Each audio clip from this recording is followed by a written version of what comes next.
Check, check. All right, what's up, Jim? How you doing?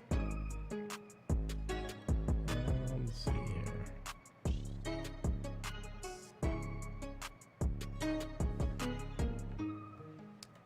All right. Done a little bit of work on this already.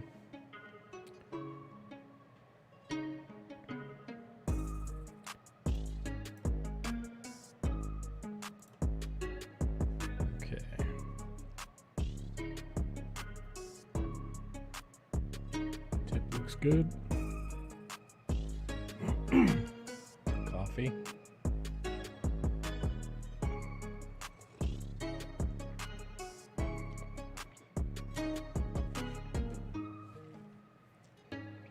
Put the link out to the rest of the InkSlayer guys and see if they come along. Michael Beacon might be here. I see InkSpots is online in Discord. All right. So let's take a look at this without our inks. So this is a beautiful piece by Preston A that he did for Sim, and we are digitally inking it.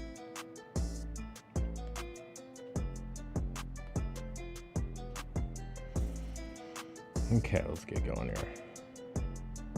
What's our tip size here? All right.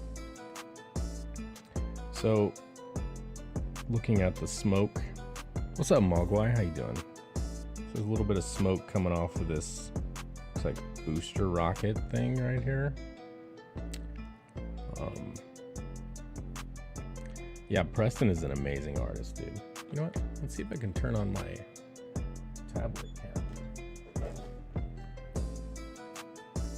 Might be able to see me.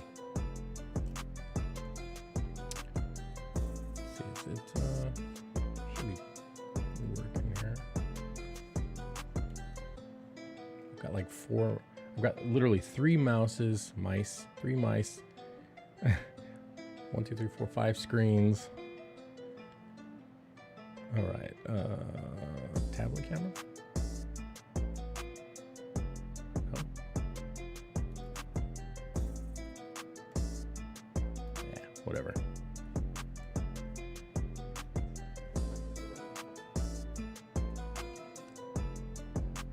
Things just don't want to work sometimes. She needs more pew pew. She's got a nice blaster right there. All right, so let's get some lines going here. Okay, we're looking at the smoke. All right, so my general thinking about smoke is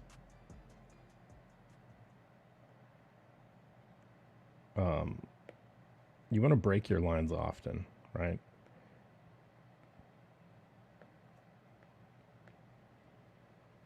Did the music just stop? The hell?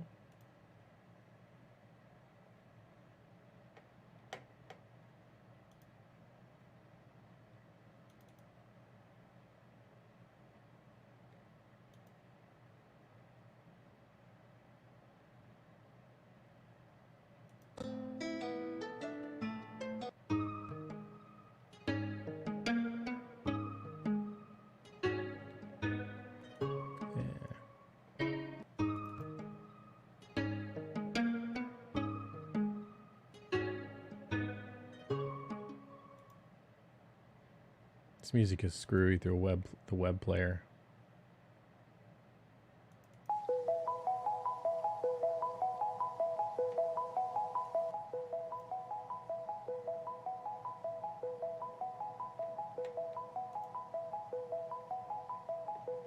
Yo, what's up? All right. So generally when I'm thinking about smoke, I want to break my lines often, right? So let's go ahead and erase the underline to kind of get an idea of what I'm looking at here. All right, go back to the InkSlayer. Now, we're going to vary our line weight, so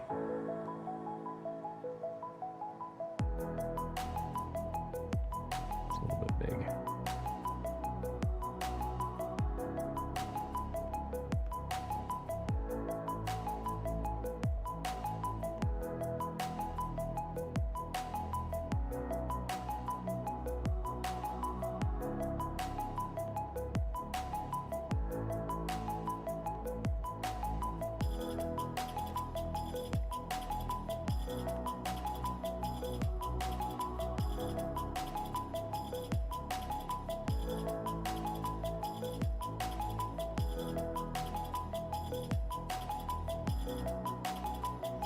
Kind of an abrupt angle, actually. Let's do this.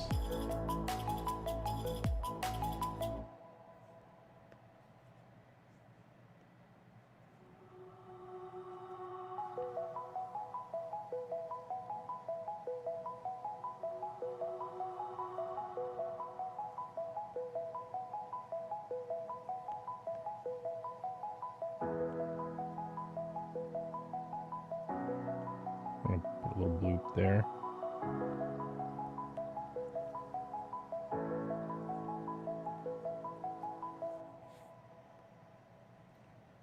Okay. So this is coming out of, looks like some kind of an exhaust port. What's up, Zaid Comics? Did I say hello? I don't know if I did or not. Mr. Diaz.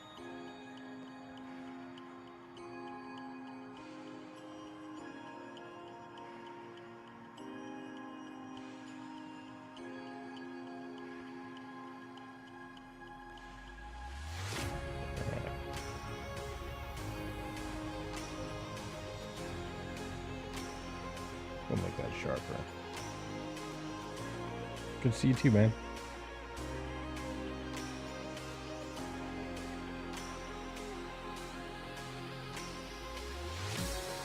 Yeah, dude, Preston's a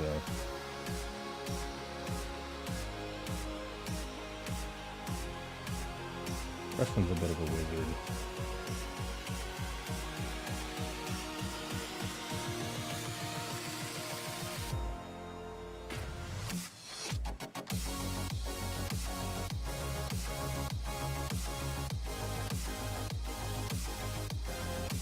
And sorry for the musical choices. This is royalty-free music. I just don't want dead air in the background.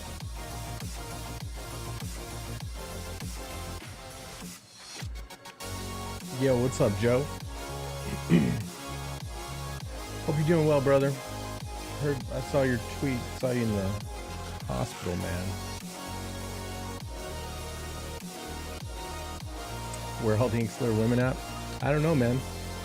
They're like Sims offline. Michael Beacon said he might pop in. Ink Spots, same deal. He's online, I can see, but he hasn't said anything. All right, let's a little bloop there. Break that line. Bloop. Now, looks like this is a reflection in some metal or something, right? So here's what we're gonna do. We're gonna interpret it. We could be really, you know, loose with our lines. Actually, this line is a little screwy here.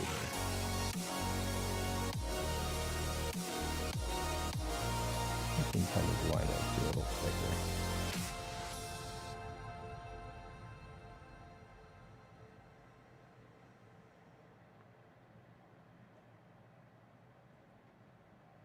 To make the entire body thicker.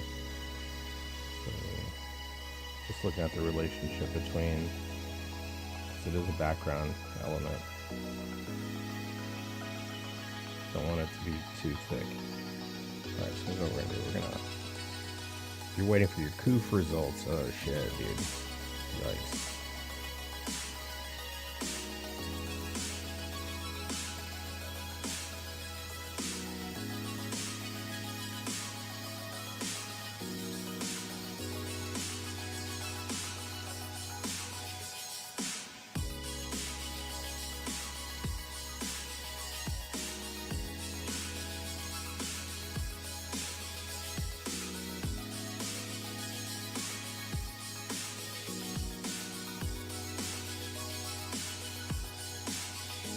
Motherfucker. It's not an arc. Come on, stay an arc. This is editing here on the fly. That's not like what we want.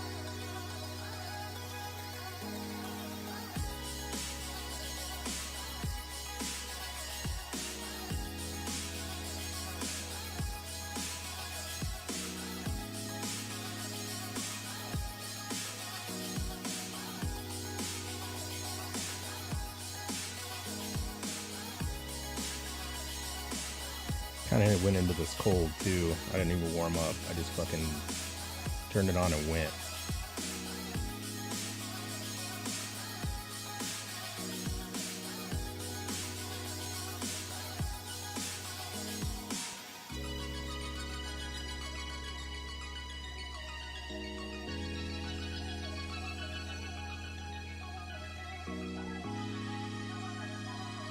Do that a little thing.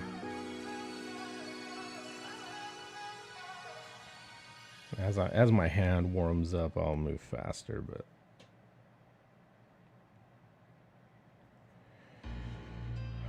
haven't inked in a few days and it takes a little bit of time to get situated.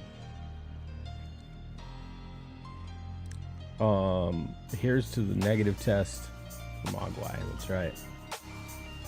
That's right, brother.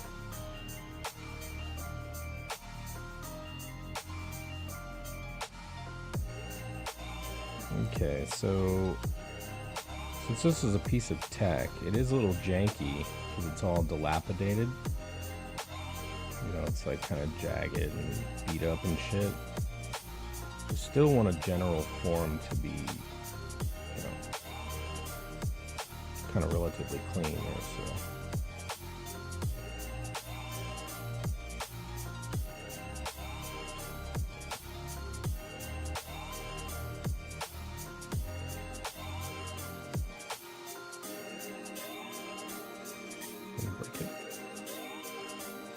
We do want to break it.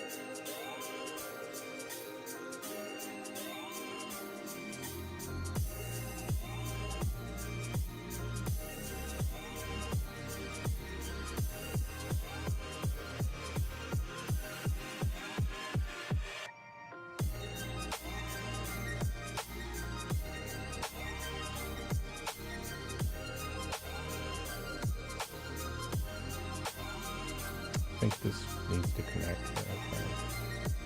We'll just erase it after.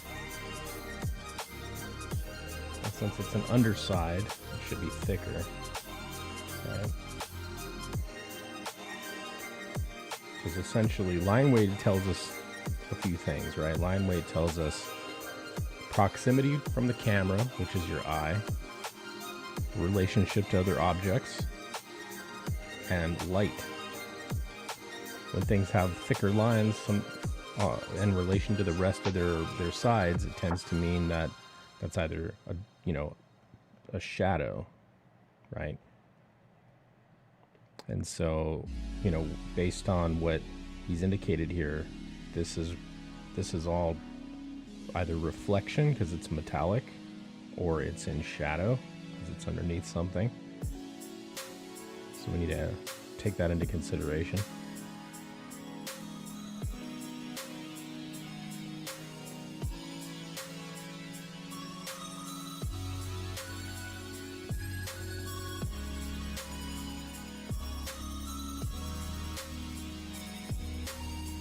And I do break my lines often because it tends to make them look more interesting.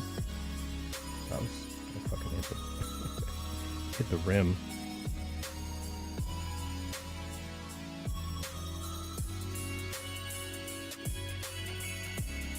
Since it's the border line, we'll make it a little thicker. Yo, what's up, Sam? Links in the Discord. If you want to come in.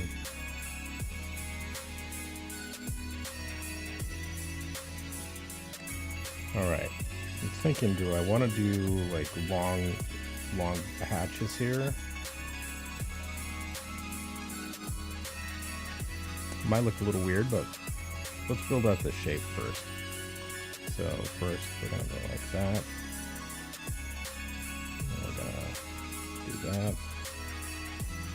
We're going to do this. Then this is an underside. This is the bottom, so it'll be a little thicker here.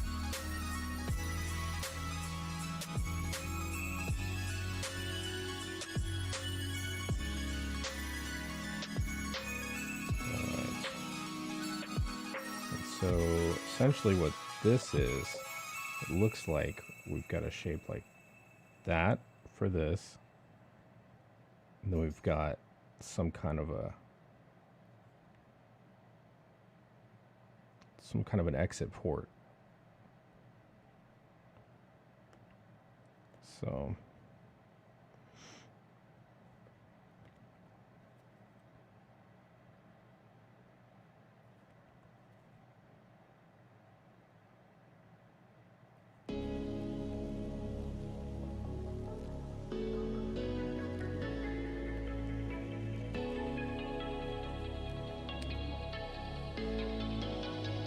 anyone who tells you inking is tracing is fucking ignorant. I'll just tell you that right now.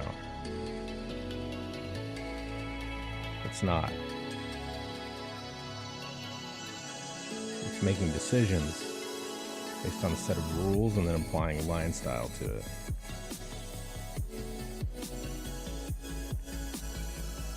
Alright, I think we can continue this line straight down here to this part down there.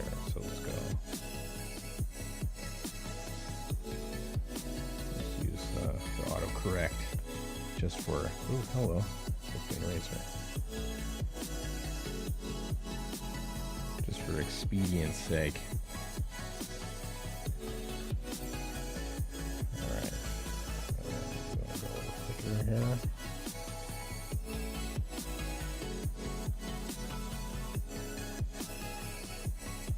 Beacon.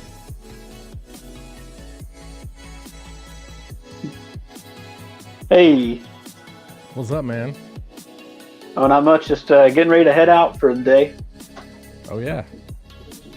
Yeah. Nice. Yep. Just figured I'd stop in for a few minutes. Nice, nice. Yeah. What you got planned today? Just going on a date. Oh. Yep. By my very ginger beard. Hello, sir. Dude, you got some nice growth there, man. Oh yeah. It's getting some good length to it. Yeah. It sort of stops at this length though, but I like it the way it looks. Nice. Nice. You putting any product in it? You doing anything with it? I put some beard balm in it today, but I don't have very much of that left. Yeah, get yourself one of these.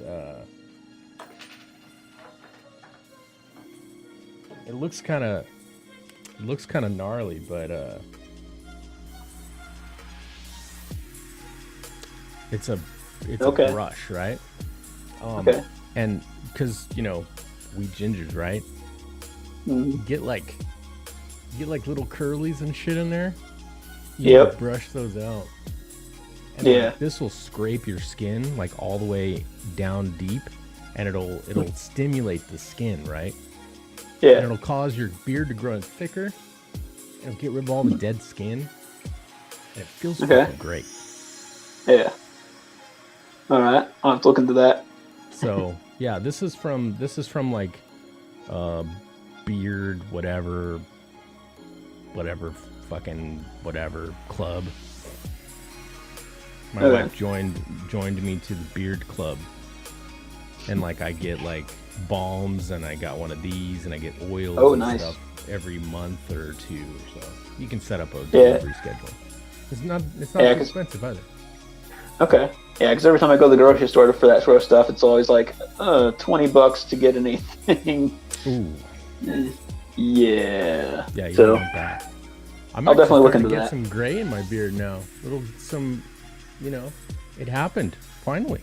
It finally happened. I can occasionally spot white hair in my beard, so I'm gonna eventually turn into a Santa Claus. So, I got that to look forward to. Lucky. Yeah. Nice. Yeah. I've got this refrigerator now. Okay. It's like one of those retro ones. Started painting behind the refrigerator, like the 50s checkerboard style. Nice. Yeah. Nice. So we're stopping by an antique store on the date. So gonna see if I can find a table to fit the room. Hell yeah, dude. So, you know what you we need both like is, 50s stuff. You need a Coke bottle opener, like one that's mounted. You know what I mean? Yeah. Just get your actual bottles of Coke. That's what it looks like goes in that fridge. A glass bottle. Kinda, yeah. Yeah, I always like to, whenever it comes to beer bottles or anything like that, I always just sit the lid on the edge of the counter and just slam it. I think slam down on it. Your counter though. Oh, it's actually technically more of like a old homemade table that was already looking like crap. One of my cats cuts into it. It just sharpens his claws in it. So it's like, well, might as well make a little bit of an impact doing something fun like that. Since the cats are already tearing it up. Sim says, what it not on the fridge already?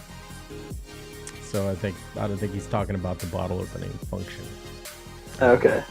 Sim, where the hell are you, man? Why aren't you in here? Yeah. It's messed up. It's messed up, bro. He's intimidated by all this going on here. You know what I mean? And Sim popping up reminded me, one positive thing about this date, this girl I'm dating. I described poutine to her, and she said, that sounds like a pregnancy food.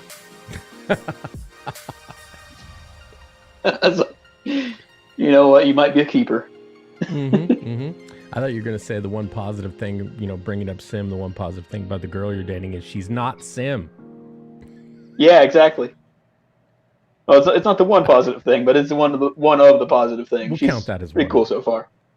Yeah, that's one of the winning factors there. Definitely. Yeah. I'm waiting for a response in chat from him, so we'll see. Nice. How's the moving gig going? It's going all right. Gonna probably stick through for a little while longer. making good money, and I'm down to about 190 pounds. So Ooh. yeah, the other day we were moving some workout equipment and we were having trouble fitting it through the door. So we were just like, so a few of us were waiting back while the others tried to figure out what they were doing with theirs. One guy who's like about as big as a linebacker, and another guy, they were put on the highest setting and started lifting. Like, I bet you can't do this. Oh, no. And I go up there like, okay, I'll give it a shot. Just as much as them. So, they will do just as many lifts as them. So I was like, well, damn, I can actually do this. Nice. Well, I mean, your job is basically a workout. Yeah. Lifting with your knees. It's like leg day and arm day combined all the time. Oh yeah. So I'm not sure if I'm at Doodlebags level, but I'll get there eventually. Yeah, I've been lifting a little bit lately too. Now that the rumor and the mystery's been dispelled about the coof, and everybody's like, kind of gonna get back to doing things that I want to do. So fuck yourself. It's kind of where we're at right now.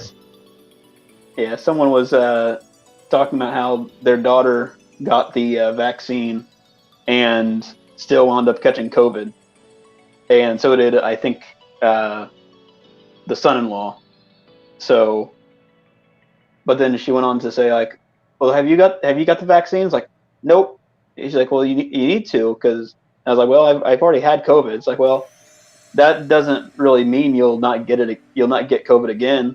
And I go, "Yeah, well, I mean, getting the vaccine doesn't mean you won't get COVID." So you're like, I kind of lived through it once, and I know I've got a stronger immunity than vaccine will give me. So go,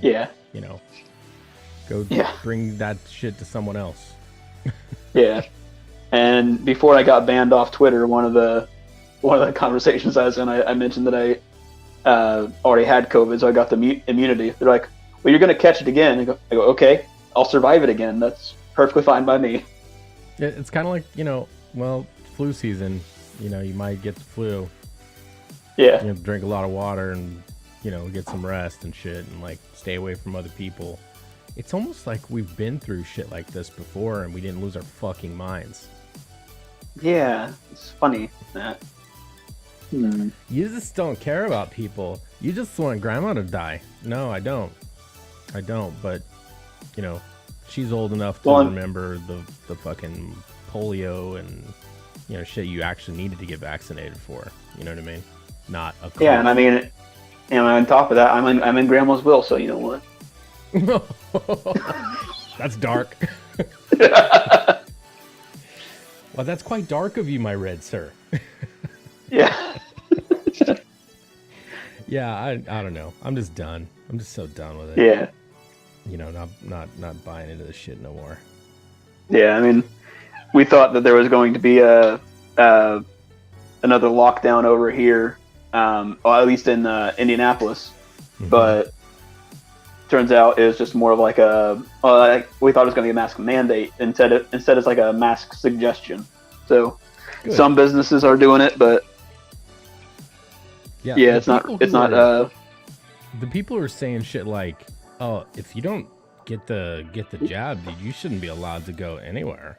You should be like shunned and shit. Like, you should be subtracted from society. Like, who the fuck are you? Like, what?" Like, okay, Hitler. Yeah, like what? Calm down there a little bit.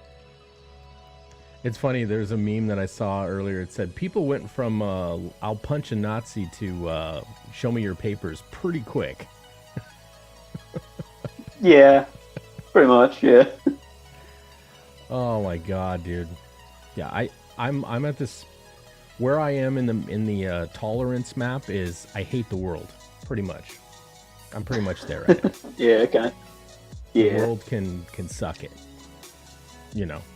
Oh yeah.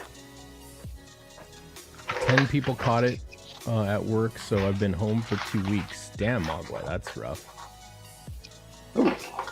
Yeah, that does suck. Yeah. Well, I mean, hey, don't have to show up at the office or anything, so. right? There's a plus. I mean, Mogwai sells cars, so you know, it's kind of Okay. like Oh, he okay. needs to be Yeah, on I forgot about site. that. Yeah. Okay, so that. Okay, so no plus side there. Okay. Yeah, no, there's no upside. Yeah. We try to, you know, try to stay on the lot as much as possible because that's what gets you car sales. Yep. I don't know, dude. Just like we just need to stop worrying about this shit, dude. Just stop it already. Yeah. And you know what's funny It's like, is you know, when you just start living your life again and just shut out everything else, shit changes. It actually yeah. seems a little bit normal after a little while. Mm-hmm. So Oh yeah, yeah. I don't know. Fortunately, Selling I cars from only home have is to a wear. challenge. Oof. Yeah, I Yeah. imagine. You were Yeah. saying? Yeah. Fortunately, at my job, I only have to wear masks if I'm like going into a retirement home. Which I mean, I understand that because it's a bunch of old people. So It makes sense, right? they're yeah.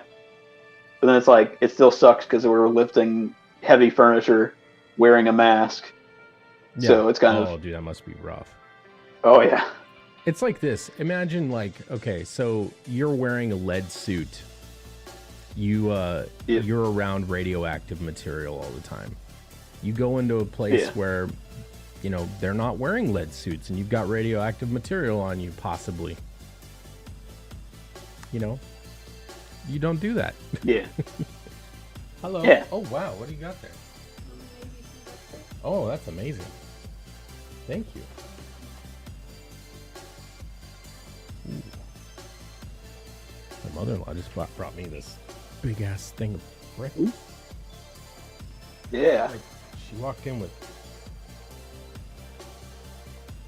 this big container with like a sour cream on top with like some salsa in a little tub. I don't even know nice. what it is. I gotta see. Smells like breakfast food. Let's see. I'm gonna give you the reveal. I haven't even seen it yet. Ready? Ooh, okay. Oh, Ooh. dude, it's an omelet with like baked bacon and potatoes and shit. Nice. Mushrooms and so much cheese on that. Fuck.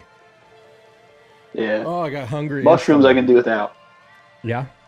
Mushrooms I can do without. I'm pretty sure I'm allergic to at least one species. I think. Yeah, like the one time I've had mushrooms because I never really wanted to try them before, but I got them on a sushi thing, on a calamari thing, on my 21st birthday. Yeah, it was like an octopus thing, and it had mushrooms in it, and like, yeah, like after I ate it, I got a little bit of puffiness on the inside of my cheeks. Not too bad, but it was noticeable. Yeah. From mushrooms? I've never heard of I think so. anything like that. Yeah. I mean, if you told me you were out like pulling weeds and you're like, oh, that turned Alice really small. Let me try that. And you got sick. I'd understand, but yeah. I don't know. Weird. Interesting. Never heard of that before. Yeah. It could have also been the calamari, but I'm not going to take that chance. I like calamari. Well, yeah. The creature that might have something that you're allergic to, seafood, some kind of seafood thing. Yeah. We'll blame the mushrooms. Exactly. Yeah, I don't like mushrooms. My throat's swelling up. I need an EpiPen. Please help. I'm gonna die. What did you eat? Some shellfish, but I think it was the mushrooms. I mean, like, it would kind of make sense because I do have like a mold allergy, and there's mushrooms and mold are kind of related, a little bit, somewhat. Mold. Well, I mean, they're fungi, but I don't think mold and mushrooms are in the same genus. Well, I mean, that's the only way I can get past the idea that I'm allergic to something I like. So. Oh, okay. There you go. You just categorizing it in your head. Rationalizing it, yeah. Got it. You're like, fuck no, I ain't giving up calamari. It was the mushrooms, bro. Yeah. Yeah, it was the mushrooms. This is shrooms, man. Yeah. Dude, these shrooms were so good. But they almost killed me. Made my throat swell up. Yeah. You're like, yeah.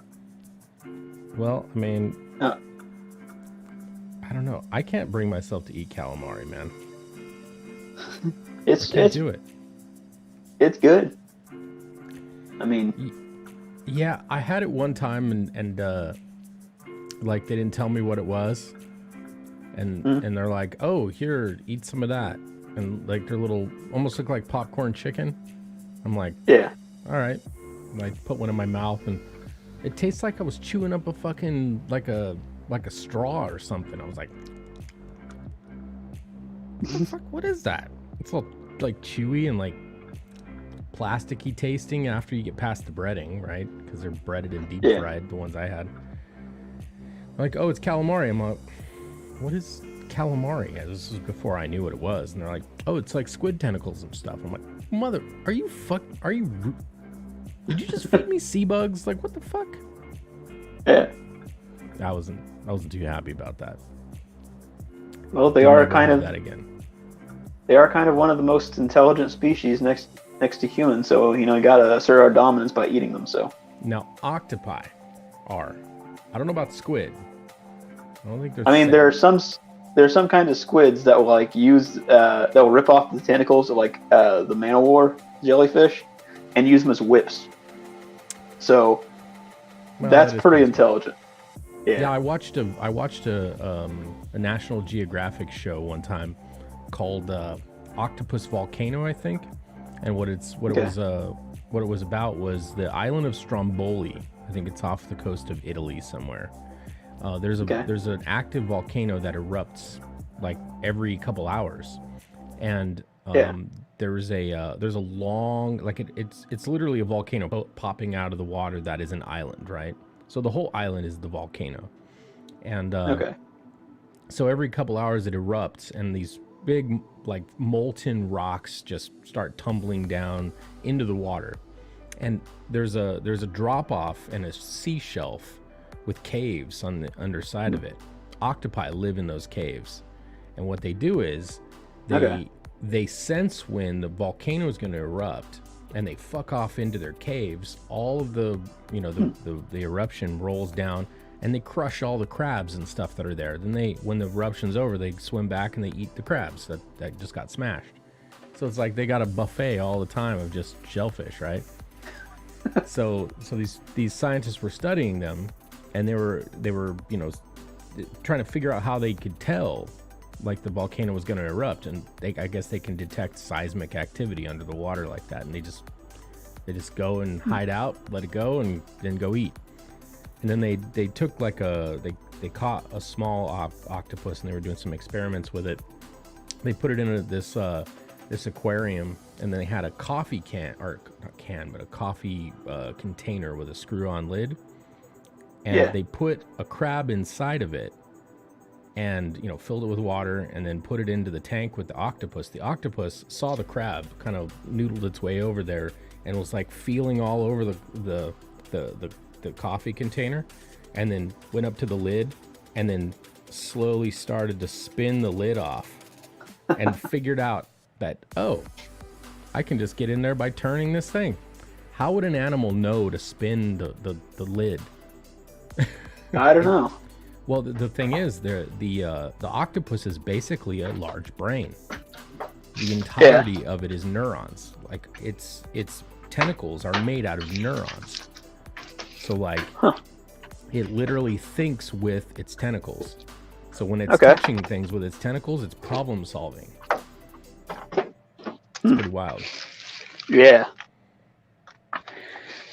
All right. My signal's probably getting a little choppy here. I'll try and stay on the phone while I'm driving. We'll try to stay on here while I'm driving. You're getting into the Red Rider, huh? Nice. Yep. Come on.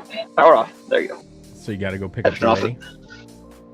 Yeah, I'm going to head over to the town where we're meeting up in. Nice. And yeah, What do you got planned? going to an antique shop, probably getting dinner, and then going. There's a state park nearby. Antiques and chill. I like it. Yeah, we both like old stuff. That's an interesting angle. Yeah. You're like, I'm old. What's up, baby? Yeah. I hear you like old stuff. Yeah. Well, I mean, I'm only 33, same age Jesus was when he died, but you know what? Mogwai says, go to Applebee's. I think it's solid advice. I mean, I'm not opposed to going to Flavortown. I went to Applebee's one time, and I was like, this feels like I'm at a Chili's. Yeah. Sort of. Or a TGI Fridays. Then I ordered a steak there, and I was like, I'm never ordering a steak at Applebee's ever again. Yeah. It wasn't great. It wasn't great. Now, it was probably, as far as steaks go, it was probably a 4 out of 10. Yeah. I mean, it was meat. One of the things that we do at our job, we'll do out-of-state moves. Like if someone's from Indiana moving to another state, we don't go to the West Coast though, not yet at least. But we wound up going on a trip to Green Bay, so they put us up in a hotel for the night, and we actually wound up ordering Applebee's. It wasn't too bad. It was just really expensive. Thank God we didn't have to pay. We weren't the ones who had to pay for it because the company pays for our food while we're on these trips. Yeah. But I think I got a steak. There wasn't much though. Yeah, that's the thing, man. Like, Applebee's is it's more expensive than it should be. It feels like it should be priced like a Denny's. Yeah. But it ends up it's as expensive as, Fridays or, whatever. That type of place. It's definitely way overpriced. I would not be ordering it if I was paying for it. Mogwai says for steak I go to Texas Roadhouse. Yeah, they're a good place to go. I've got pretty good at cooking steaks myself. Yeah, I've got quite a few ways to cook steak here. I've got your regular old barbecue grill, which is not bad. I've got a sear BQ. You know what that is? No, never heard of that. A sear BQ is a hot plate you put in your barbecue grill on the grill itself, right? It's 2 pieces. Okay. It's cast iron, and it's one half is the plate and the other half is the press. You put them both in the grill, you heat it up to temp, get it, 500 degrees, something pretty hot.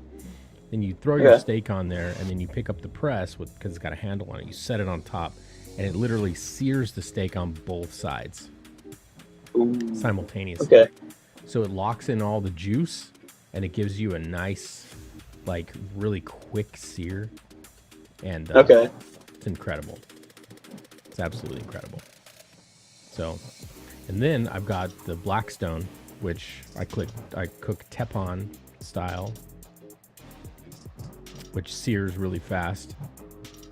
I've been doing. I did a couple of cooking streams last 2 weeks. I did 2 cooking streams. I cooked Teflon one night and then breakfast the next morning. So might do another one of those sessions this weekend. Yeah, sounds good. Yeah. I wound up getting a free grill from a customer because they were just throwing out their old one. And it's worked pretty well. Pretty common, yeah. Oh yeah, people will throw out some of their old stuff. And they're like, well, we're just gonna put this on the curb. Do you guys want it? Yeah. So I've got a ton of free furniture from that. I got a couch set I got from some rich old couple. They were switching out their couch set, and that was pretty much all we were doing for them that day. Just moving in their new couch set, moving out their old one. And it's like a suede gray couch. Looks really nice and really comfortable. So I got that for free. Sick. Yeah. I got a glass top desk. A a display shelf that's got like a light at the top. Mm-hmm. Let's see. I got a couple bar stools for my kitchen. Mm-hmm. I was able to bring a bunch of stuff to my sister's baby shower because the same customer who gave me the grill also had a bunch of baby stuff they were getting rid of. So I got like a stroller for her, a teddy bear for my nephew. There's a whole bunch of stuff. I was like, everyone's like, where did you get the money to get all this? Like, I just spend well on my new nephew. I'm the best uncle. You're like, you can save a lot of money by switching to Geico. Yeah, exactly. Well, that's cool. Yeah. So, my living room's pretty much completely refurnished from my job. So. Yeah, I mean, I can tell you the times that I've moved, there's been many things I've wanted to get rid of, dude. Just like, I'm like, yeah, this has got to go. I got to get rid of that. I don't want to bring that to the new place,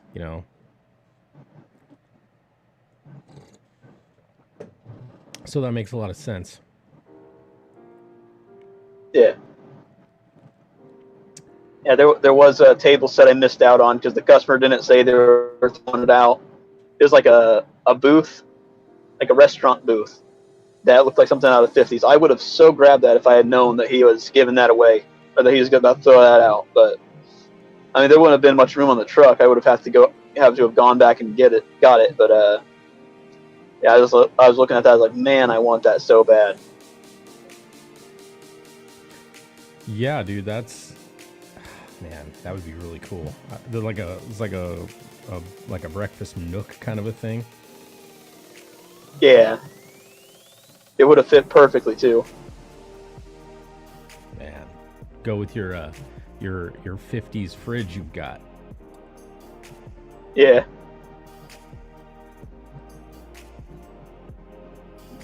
Well, that's cool. How far is your drive to get the lady? Yeah. I'm going about 30 minutes. 30-minute drive. Not the farthest we've done, but we're both on opposite ends of Indy, so for a drive. But this one about half hour from me. Okay. Yeah. Not bad. Being halfway most of the time. Well, I mean, see, it's a good thing when you're dating someone to have them live a decent distance away. That way, it's not so convenient for them to just like drop by whenever the fuck they want, or like guilt you into coming over all the time. So you can you can set it up like we're gonna hang out this day, Yeah. But then when you start getting serious with them, then that starts to get old. Then you start staying the night at each other's houses to make it more convenient. Before you know it, she's moving in or you're moving in there or whatever. That's the way that shit goes.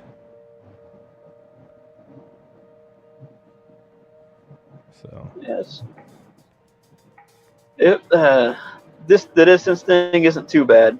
Not as bad as I thought it was going to be. But yeah. Yeah. It's been pretty good. Going pretty well with her. Well, that's good. Seems to at least not care about politics. At least isn't SJW or anything. So, she said the other day a bunch of her friends were talking about moving to have thought about moving to Paris just because they like Paris.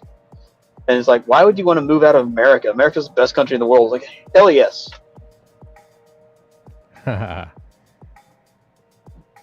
It's like, okay, so those are the type of things not that men SJW. take notice of and go like, maybe a ring will be on that finger one day. Yeah. And, I'm a shorter guy. I'm about 5'7". We're about the same height, and she doesn't mind that. So it's not one of those. She's not one of those. If you're not over 6 feet tall, we can't talk. she just like, and specifically said, like, why would you want someone who's that much taller than you? It's like, what are you gonna do when you get into an argument? Are you just gonna like look up and yell? So like, she sounds like she's got a good head on her shoulders. Yeah, and it's one of those. I paid for the last. I paid for the dates, and she's like, no, you don't have to pay. You don't have to pay. I'll pay.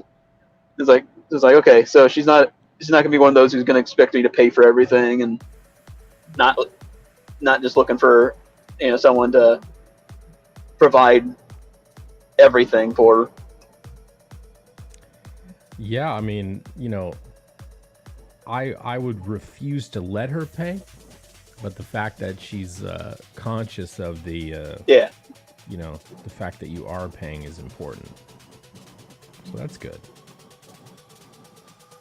Yeah. Well, it sounds like you got a good thing going there, dude. Oh yeah. Yeah. And we went, the first day was at a drive-in, and we were like, and it was they were playing a double feature. It was Twister and then Black Widow. We watched Twister, enjoyed it, and then we're like, do you want to stay for Black Widow? I was like, heck no. So I was like, okay, yeah. Well, got good taste too. I mean, Black Widow should have been good, but yeah, I don't know. I didn't. Well, okay, so that's unfair of me. I haven't seen it. I've heard a lot about it. I've heard a lot of spoilers. I'm not really interested in seeing it, and I don't know.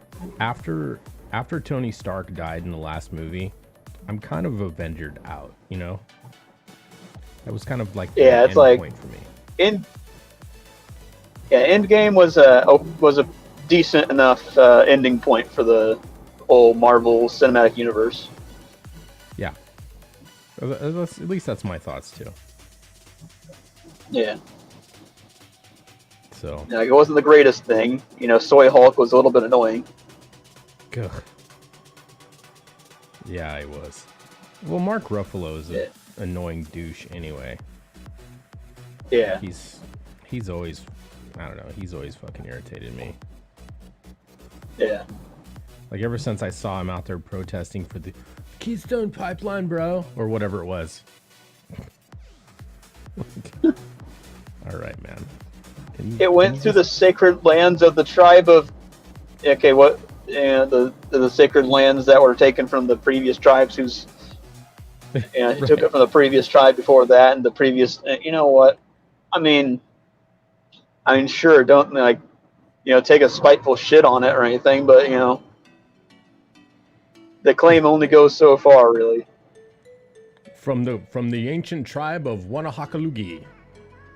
Yeah. Oh my god, dude. Yeah.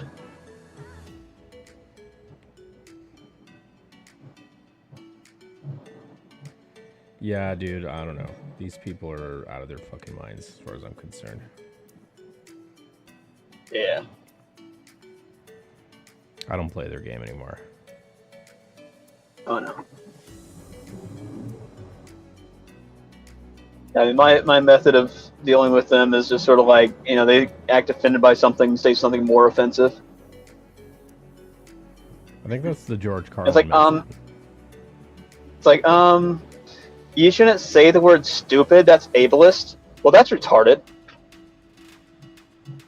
Yeah. Just ramp up the trigger words. Yeah. More and more and more until they explode. Yeah. Yeah. Or just saying things that are really offensive. Oh, really? Only really offensive? I got a ways to go then. Let's go with extremely. Yeah, when I get to extremely offensive, then I'll know that I'm, where that's my goal. So let's keep going. Yeah. Yeah.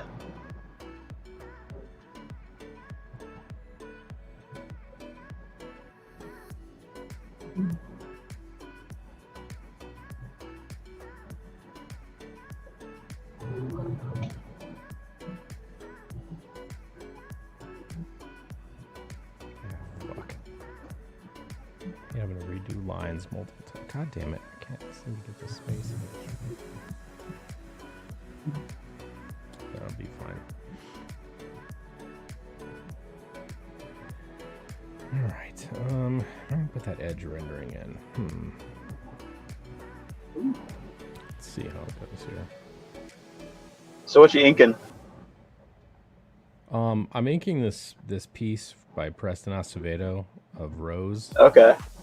Oh yeah, that one. Okay. Yeah. Then I'm gonna Sweet. color it. Yeah. Can't quite focus on it, or I'd crash. But yeah. So yeah, I'm dealing with kind of a low res, so I'm trying to figure my way through it. But it's a challenge, but you know, I like challenges.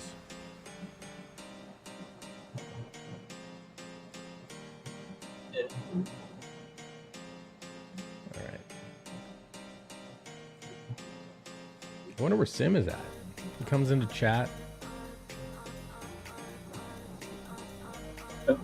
then doesn't even come in. It's messed up. Messed up, bro. What? Beacon's on his way on a date and he's in here. And maybe it's just Ginger solidarity. I'm at a bit of a dead spot. Oh shit! Ink spots. Ink spots. What's up? Yo, man. You're like, where's Sim? And I've like been back here for like 45 minutes. You're No, like, you haven't. Yeah, fuck this dude, man. Wait, no. That's bullshit. You would have said something in Discord if you were, fucker. What's up, man? What's up, man? I'm Beacon dropped out. actually He's on the mobile. I'm working on a little Metal Mayhem Rock Boy page right now. Oh. I'm not sharing it right now. I'll share a little bit later. You're doing some ink, so I'll share where I'm at once I get a little further ahead. So, yeah. There's this fucking guy. What? What's up? We got the whole team in here. Yeah, Beacon's on his way on a date right now. So Yeah, I Is he know. really? That's all he's been doing lately: dating, working. Is he going with Tinder or how's he getting these dates? No, he's going with Ginger. Oh, nice. Is he meeting these girls No, in no, real no, life, she's or is not he a just ginger. like going online with them? I guess that's a girl he's been dating for a while. You met her not too long ago, and they've been dating. Yeah, I think it's like their third or fourth date or something. I don't know. They've been hitting it off. Yeah. Crazy. So Beacon's about to lose his virginity. About time, you know. It's been. Stay few tuned. There'll be a special stream just for it. years.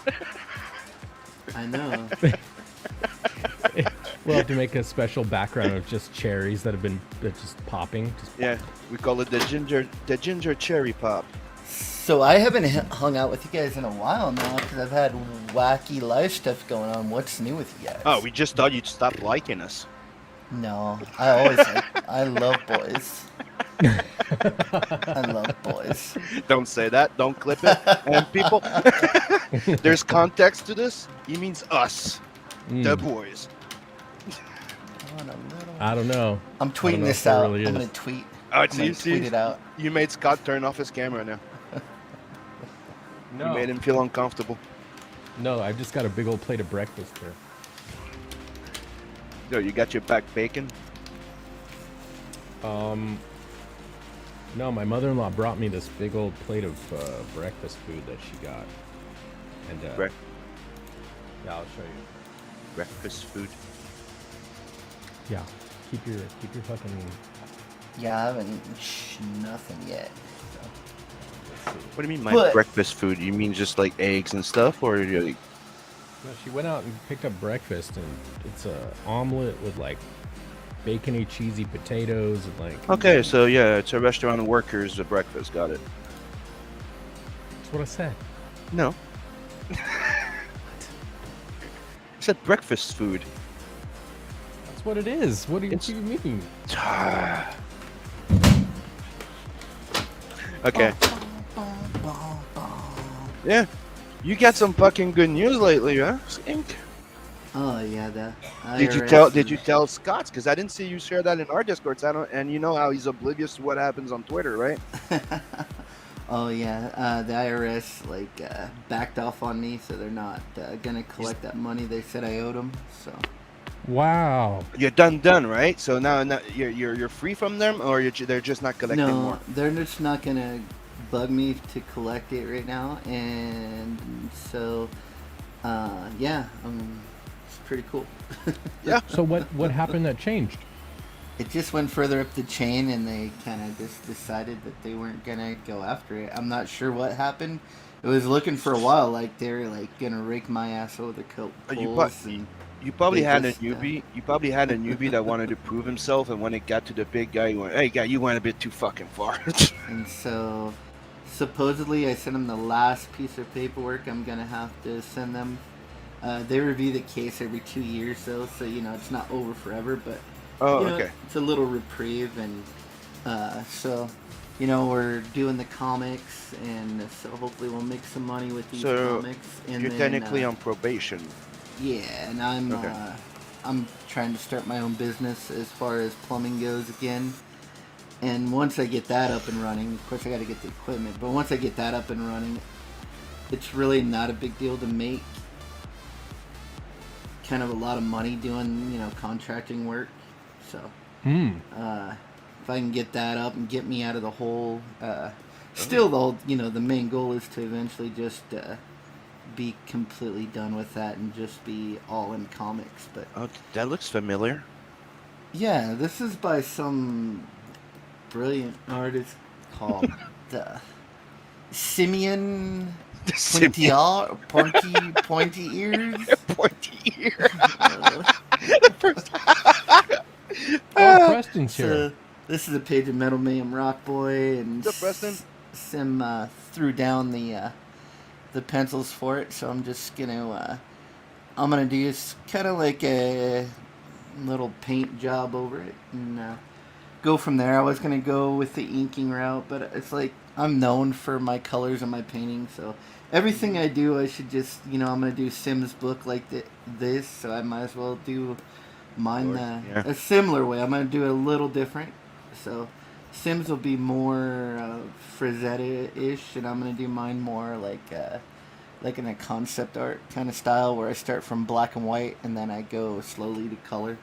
So it'll be like a different process. So it'll still have a different look than what I'll do for the Lonnie and Roze story. So And Preston, he's been inking. You're just late, and he's inking your piece. yeah, he's in the middle of inking Preston's piece. It's gonna look rad. Mhm. Dude, I can't wait, dude, for this to be. Yeah, There's already I just 7 had to take pages a done, bite and of I can't wait to breakfast. finish it. I had a big old plate of breakfast staring me in the face and smelling all, Like, had to eat some. like, eat me raw. Yuck. Sick. Mhm. Sick man. It's a joke to the freaking song. Listen, So here man, you go. this is the family friendly. Sorry, if you do family not know, friendly. this is the intro of what's the name of that band again? Come on, Ooh. spit it out. We're live here, man. We can't wait. Come on. I know, I'm having a blank right now. Fuck, I hate it when that happens. I keep listening to them, and you hate that band. You don't like that band that I like to listen to. Oh, who? I hate the band that you like to Yeah. listen to? Oh. So here you go, Preston. This is No, you kinda don't what I like got the done band. so I don't say far. you hate it. Oh, okay. So from that, obviously, as you know, to bam, bam, bam, that.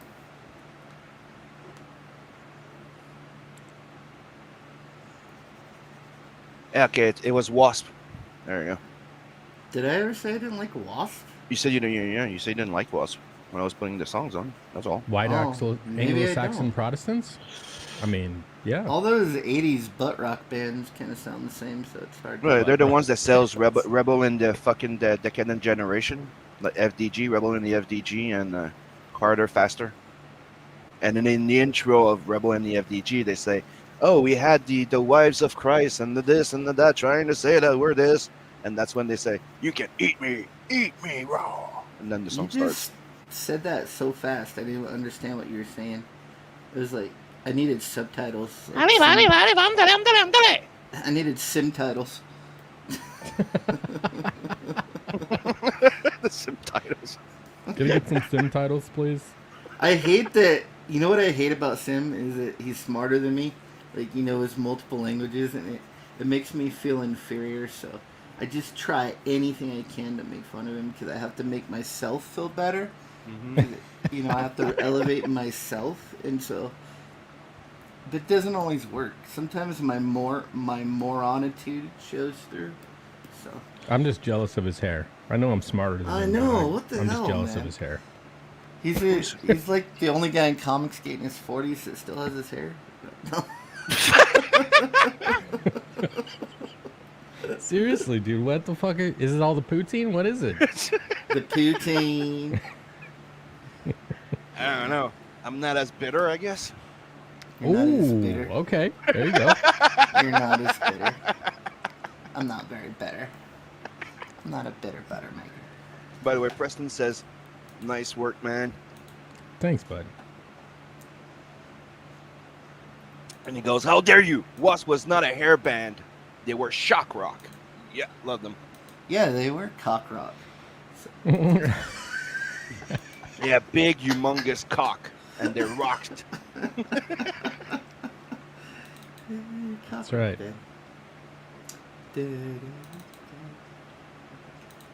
I can't believe that you guys are jealous of my hair.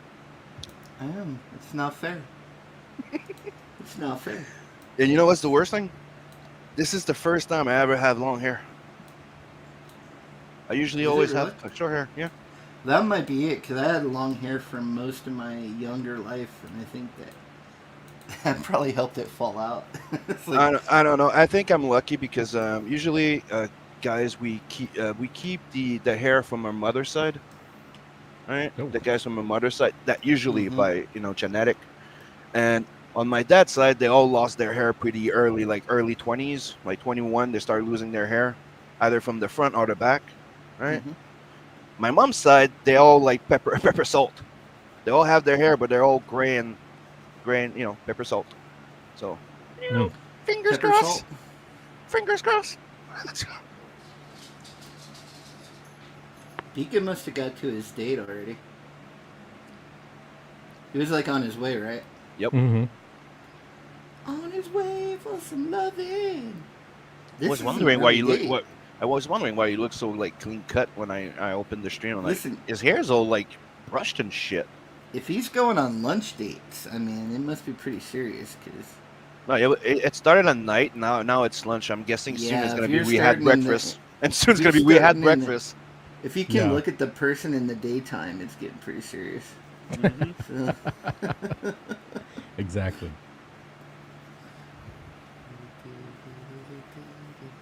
oh man, I can't wait to get some of these projects out.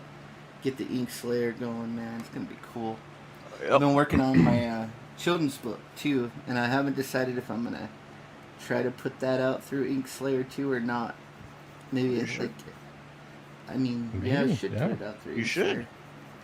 With InkSlayer, it's technically our label. It's our studio, so you could do pretty much whatever you fucking want with it. You know, Like, since on children's the red. books are only like 20 something pages, I'm gonna do. It'll actually be 2 books, so I'm gonna do it. Have like a 2 for. Children's book, or Yeah, it's gonna yeah. be regular, but it's gonna be children's books that are like for boys and for like. It's gonna be about being a man, being masculine, and all that So, stuff. To be like, more- it's okay to be, like, it's okay to be a little boy, man, and have testosterone and be, you know, So- be a so little it's- bit so- crazy.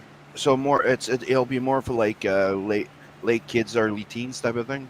More No, than it's an actual children's book. For, children's book. Okay. Yeah, it'll be for boys, probably like 5 to 10 years old.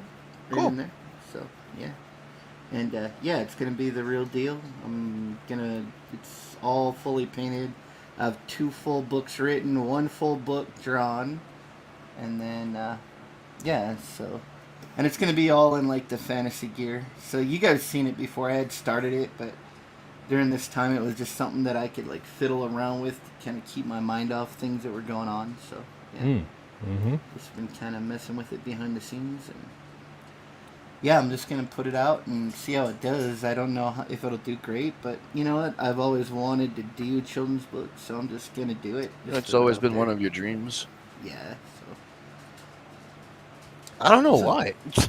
I don't know. Because I'm a big kid.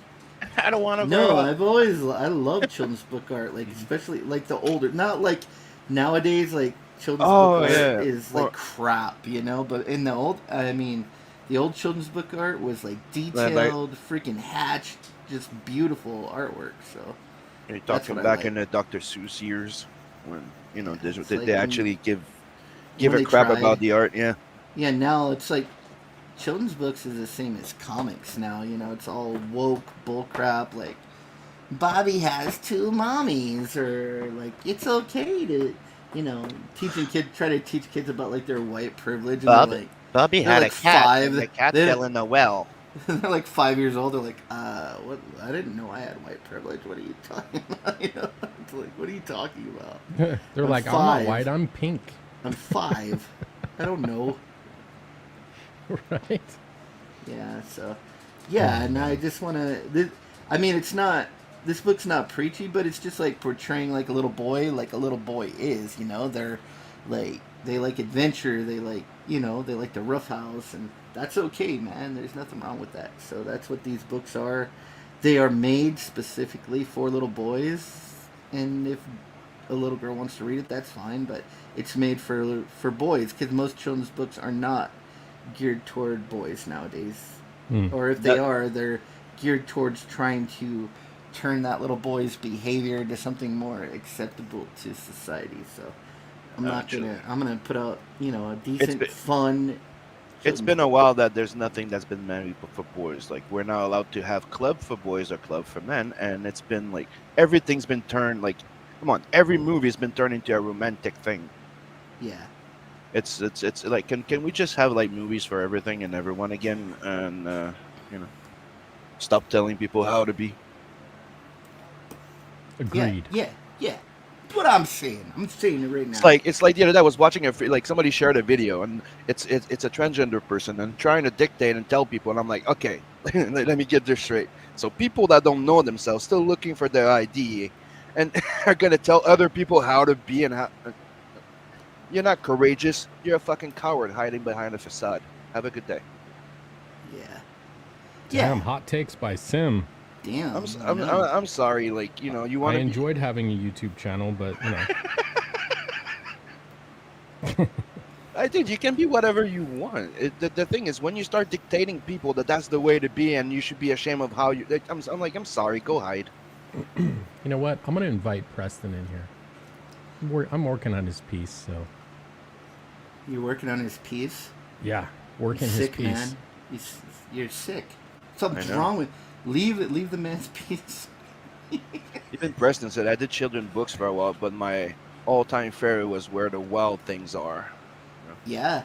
And listen, if you were going to go by those old children's book artists, they were all like, a lot of them were like weirdos, man. Like, yeah, they did more. They did a lot of. You didn't. So it's like, it's a good thing back then for most of those liberal children's book artists that people didn't look at the actual person that was drawing the books, and they just looked at their work. Not just that, they also had Morris pseudos. Sadiq that did that book was a real freaking Fruit Loop, man. And they also had pseudos for different type of work. Yeah. Like Jean Giraud, Mobius. I don't speak French. What did you say? Jack Kirby did the same thing. He had different names for different things when he worked on his... for their different, yes. Whatever they were doing. Hey, were Walkmans back in the day, were they black plastic? Or Walkman? They were all different colors. Yeah. Were they? Like sometimes they're seem to silver remember like a black shaded...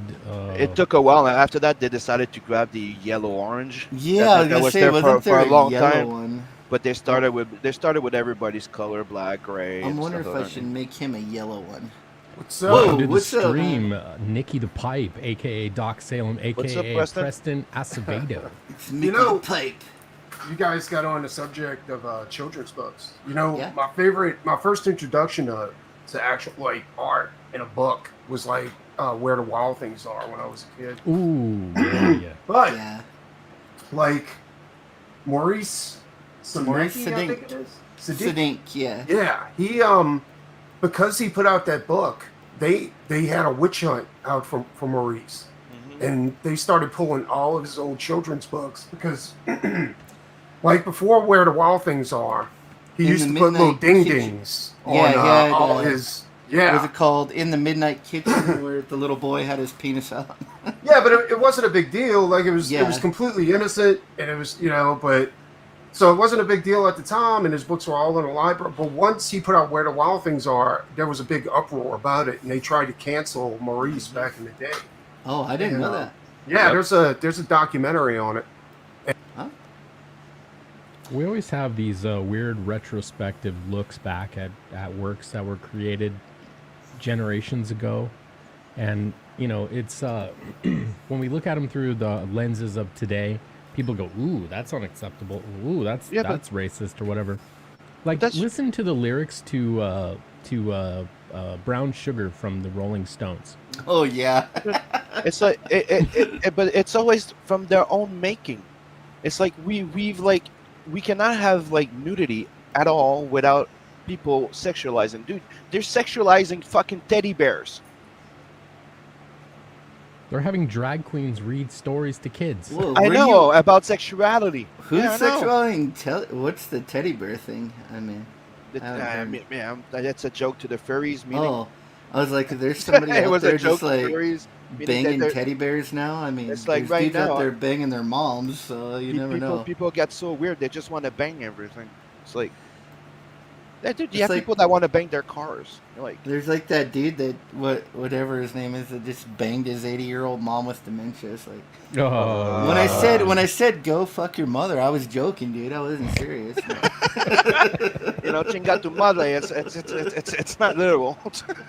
yeah, it's not a suggestion. It's you know.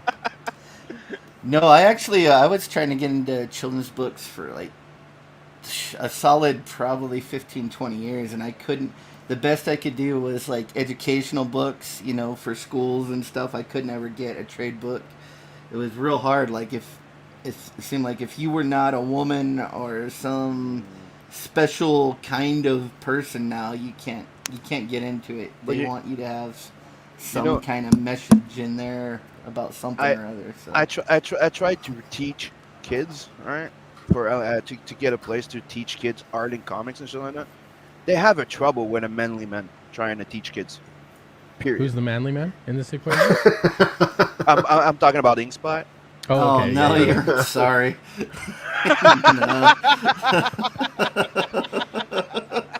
Jeez. Yeah, this is the shit we talk all the time. Listen, if you're gonna want to go for a manly man, you don't want to have a guy whose balls never drop. Sorry, that's what my voice is. That's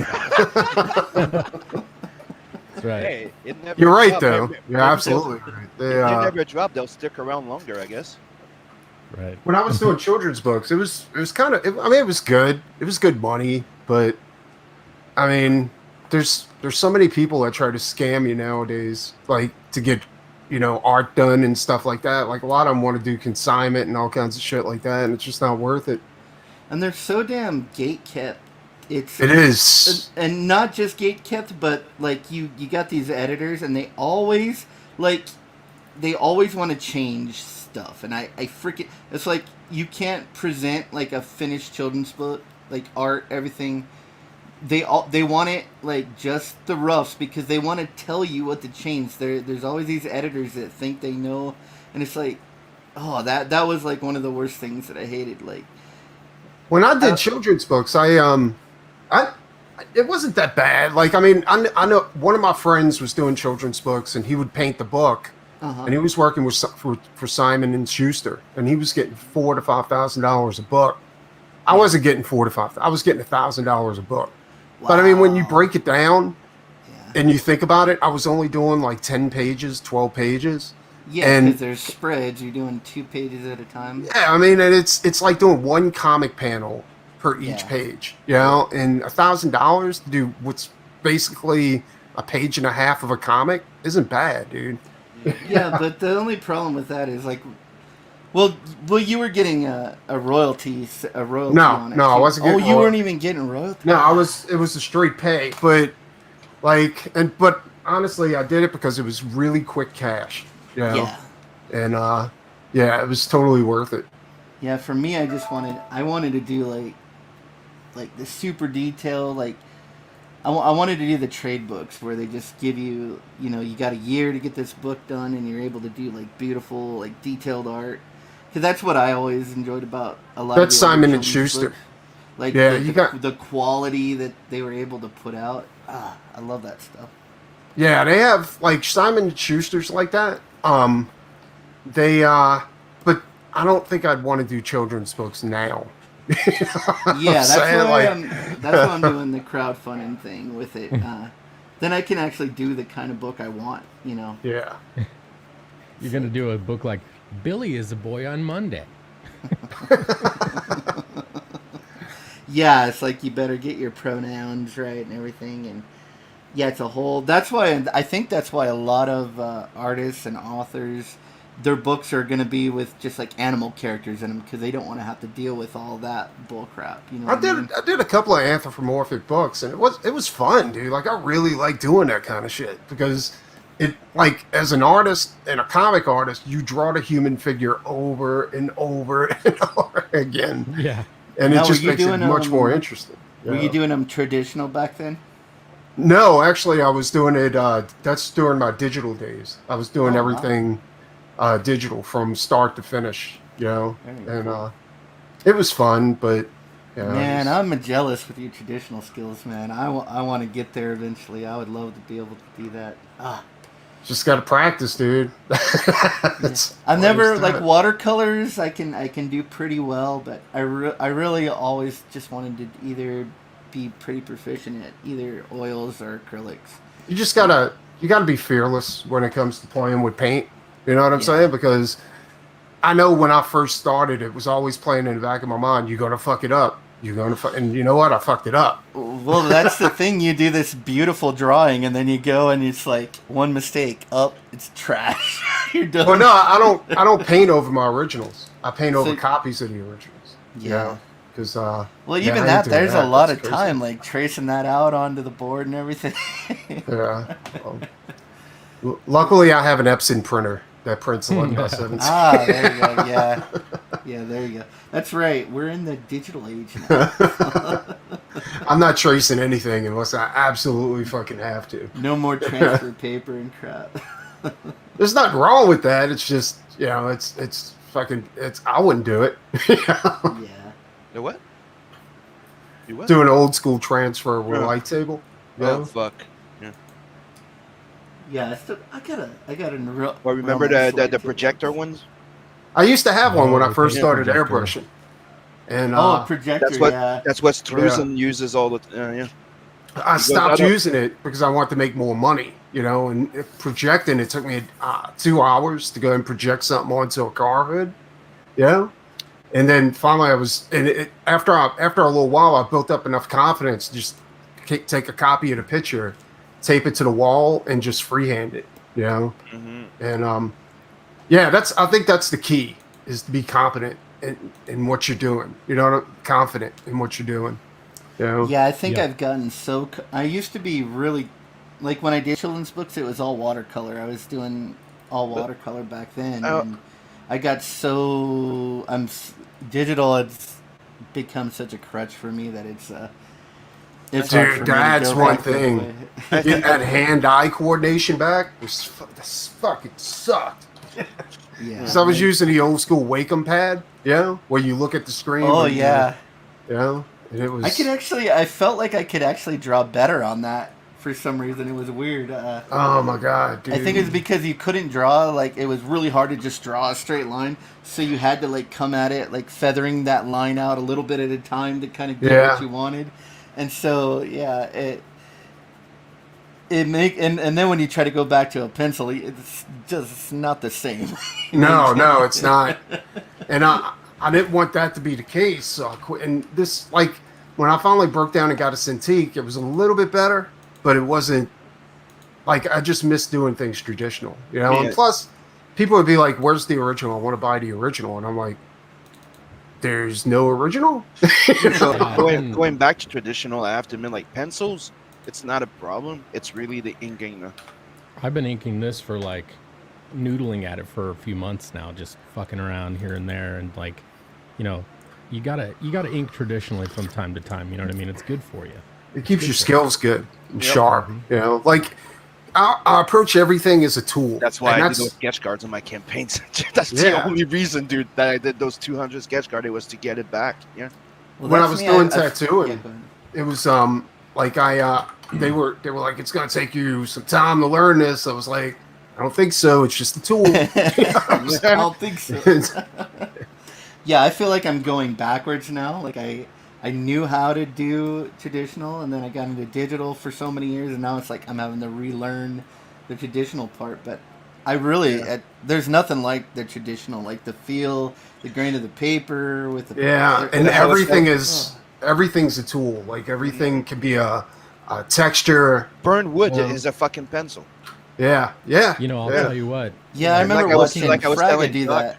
It's like I Inking can't wait digitally? to get back to more traditional and actually get painting. Me too. Like it's Inking digitally, it makes you lazy. And for instance, like, you know, you got to Control Z. You're doing this right here. Yeah, but it's like having a safety net. If you're doing cross hatches like this, and you're like, oh fuck, doom, double finger tap, gone. Yep. Yeah, you have a safety net. I don't like that. I don't like having a safety net. Like, it's. I like. Yeah, the only reason why I like it's for speed. Honestly, I'm faster traditionally than I am, and plus, here's another thing too. And this is one thing. I don't like giving the customer too much of a choice in what's going down on paper. You know what I'm saying? Like, it's because when you give them choices, things get confusing. You know, and they always pick the wrong one. Either they pick the wrong one, or they're like, well, I want to tweak the nose just a little bit. Right. You know, the it's right like eye is blah, I would blah, always blah. they're like, I need 4 choices, and so I do 3, and then there'd be one like, I need one more, so you just whip out this one that sucks. And they pick that one. Oh, that one's great. I'm like, that's the shittiest one. Why did you pick that one? Even our favorite like legendary artists, right? They all said they started somewhere. There's no one way of doing comics, of doing art. Everything's a tool. And if you pay attention, all those ones that go wow, those paintings, they're all mixed media. I use mixed media whenever I do my paintings. Like people are like, what did you use? I'm like, well, there's watercolor, there's acrylic, pencils. I was looking at him work. I'm like, motherfucker, like it's like watching Bilal. Well, you know, it was Simon Bisley that inspired me to do shit like that, because Simon, I watched him work. Anything within arm's reach was a tool. Yeah, he'll use ink, acrylic, do whatever. you know Bilal? Everything on there. Even paper, like he didn't care. It could be a pizza box. Hey, Preston, do you know Bilal? No. Okay, check him out, dude. Check Check him him out. out. You're gonna freak. You're gonna freak. He's good. Seriously, yes, and he has the same type of finish you're doing. Like everything is color pencil, aquarelle. Everything's this mixed media. Every fucking thing, and he paints all the panels. I'm serious. I just finised painting all of Testament's work, all the pages for Testament. Oh, and, nice. I'm trying to. I was honest with him. Like I told him, this is just practice, so I can go ahead and do my non-Devils comic, like painted, you know. And at the first page took a day and a half, 2 days, but I didn't really like the finish. Like, I mean, you could Chimera wouldn't see it, and most people wouldn't see it, but I actually struggled with the first page, and you can see it in the art, right? The second page was a little bit better. By the time I got to the 4th page, I was finished. Now I'm doing 2 pages a day, you know, and it just rolls really quick. Dude, that's the way to do, because that's what I was reading the other day. Like SMG, Bisley, all those guys from fucking 2080 that are like the painter comic like gods. Yeah, the first fucking comic was the first time they ever fucking did it. Yeah. Like, Bisley's fucking Slaying was the first fucking comic he ever fucking did. And when I Why are read you this, yelling? Well, you I- can see where he was struggling with it. Like Yeah. he was leaning heavy on that airbrush, dude. Heavy, you know.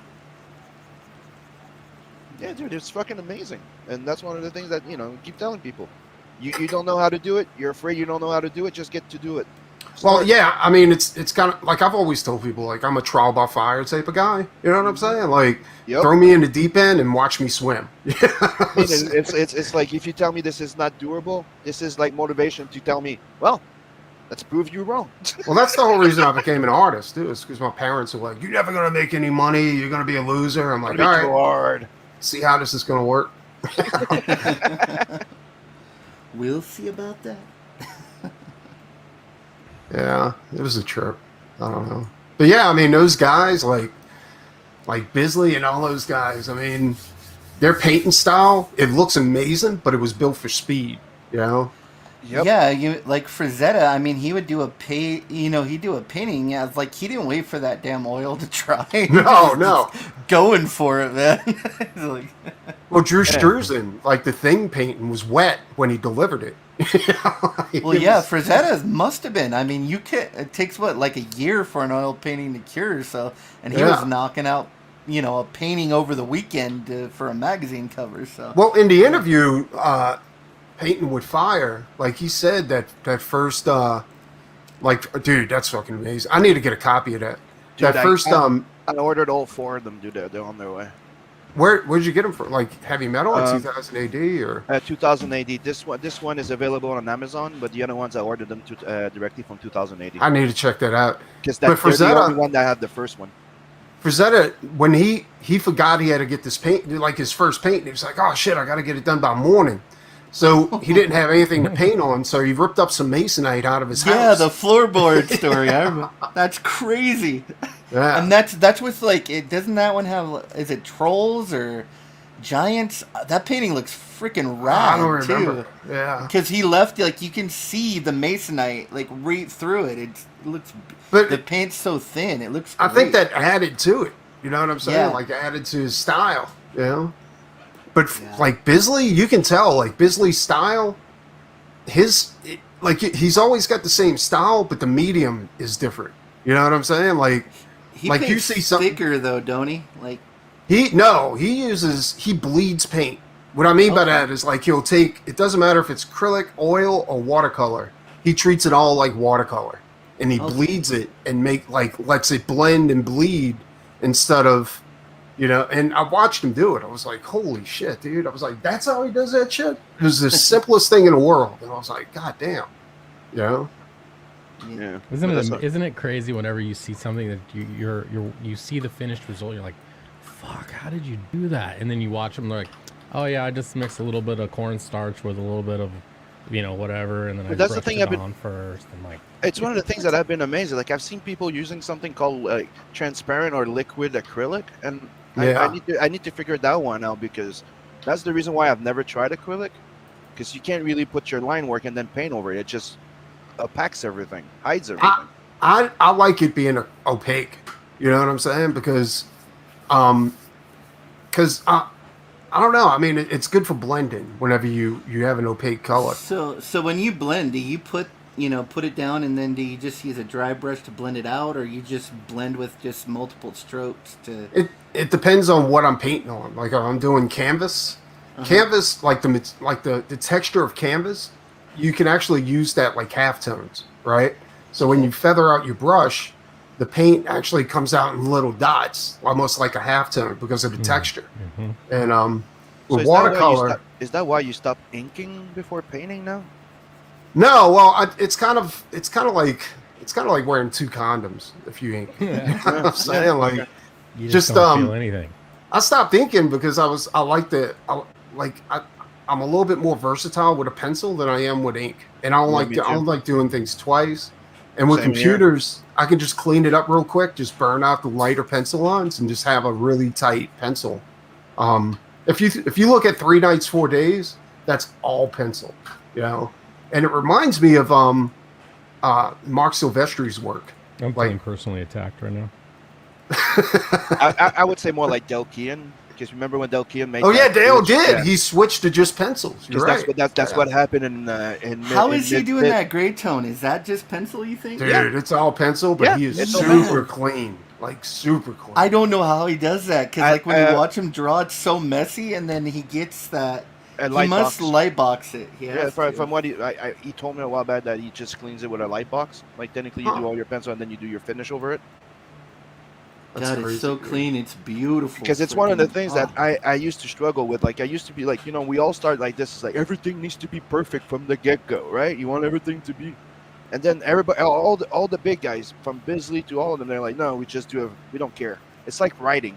That's you don't true give a- though. Like, You don't give a fuck. You don't really care about the mistakes. You get the idea down. Then when you're done, you go and work it. So get your idea down really scruffy. Then you can blow it up or just redraw it on a cleaner thing because your construction's all there. Well, well, that's for me. That's why digital. I mean, I can get as messy as I want and do as many experiments, and then I don't have. It doesn't have to be final. And Because so that's like that's the part where I'm trying to go to acrylic. some of them told me That's that a one little of the bit- harder for me to one of the like, tricks do they those wild strokes and stuff. So. One of the tricks they told me is like it's the same thing that they teach us in concept art and matte painting. You need to start everything with a thumbnail drawing. So the reason is like I they do always that. say like very small, right? And then you just lay your idea out, then you blow it up, right? So it's the same principle. They would do their sketch, their layout on a 8x11, like scruffy little thing, and then they, in their mind they blow it up to. I don't do that.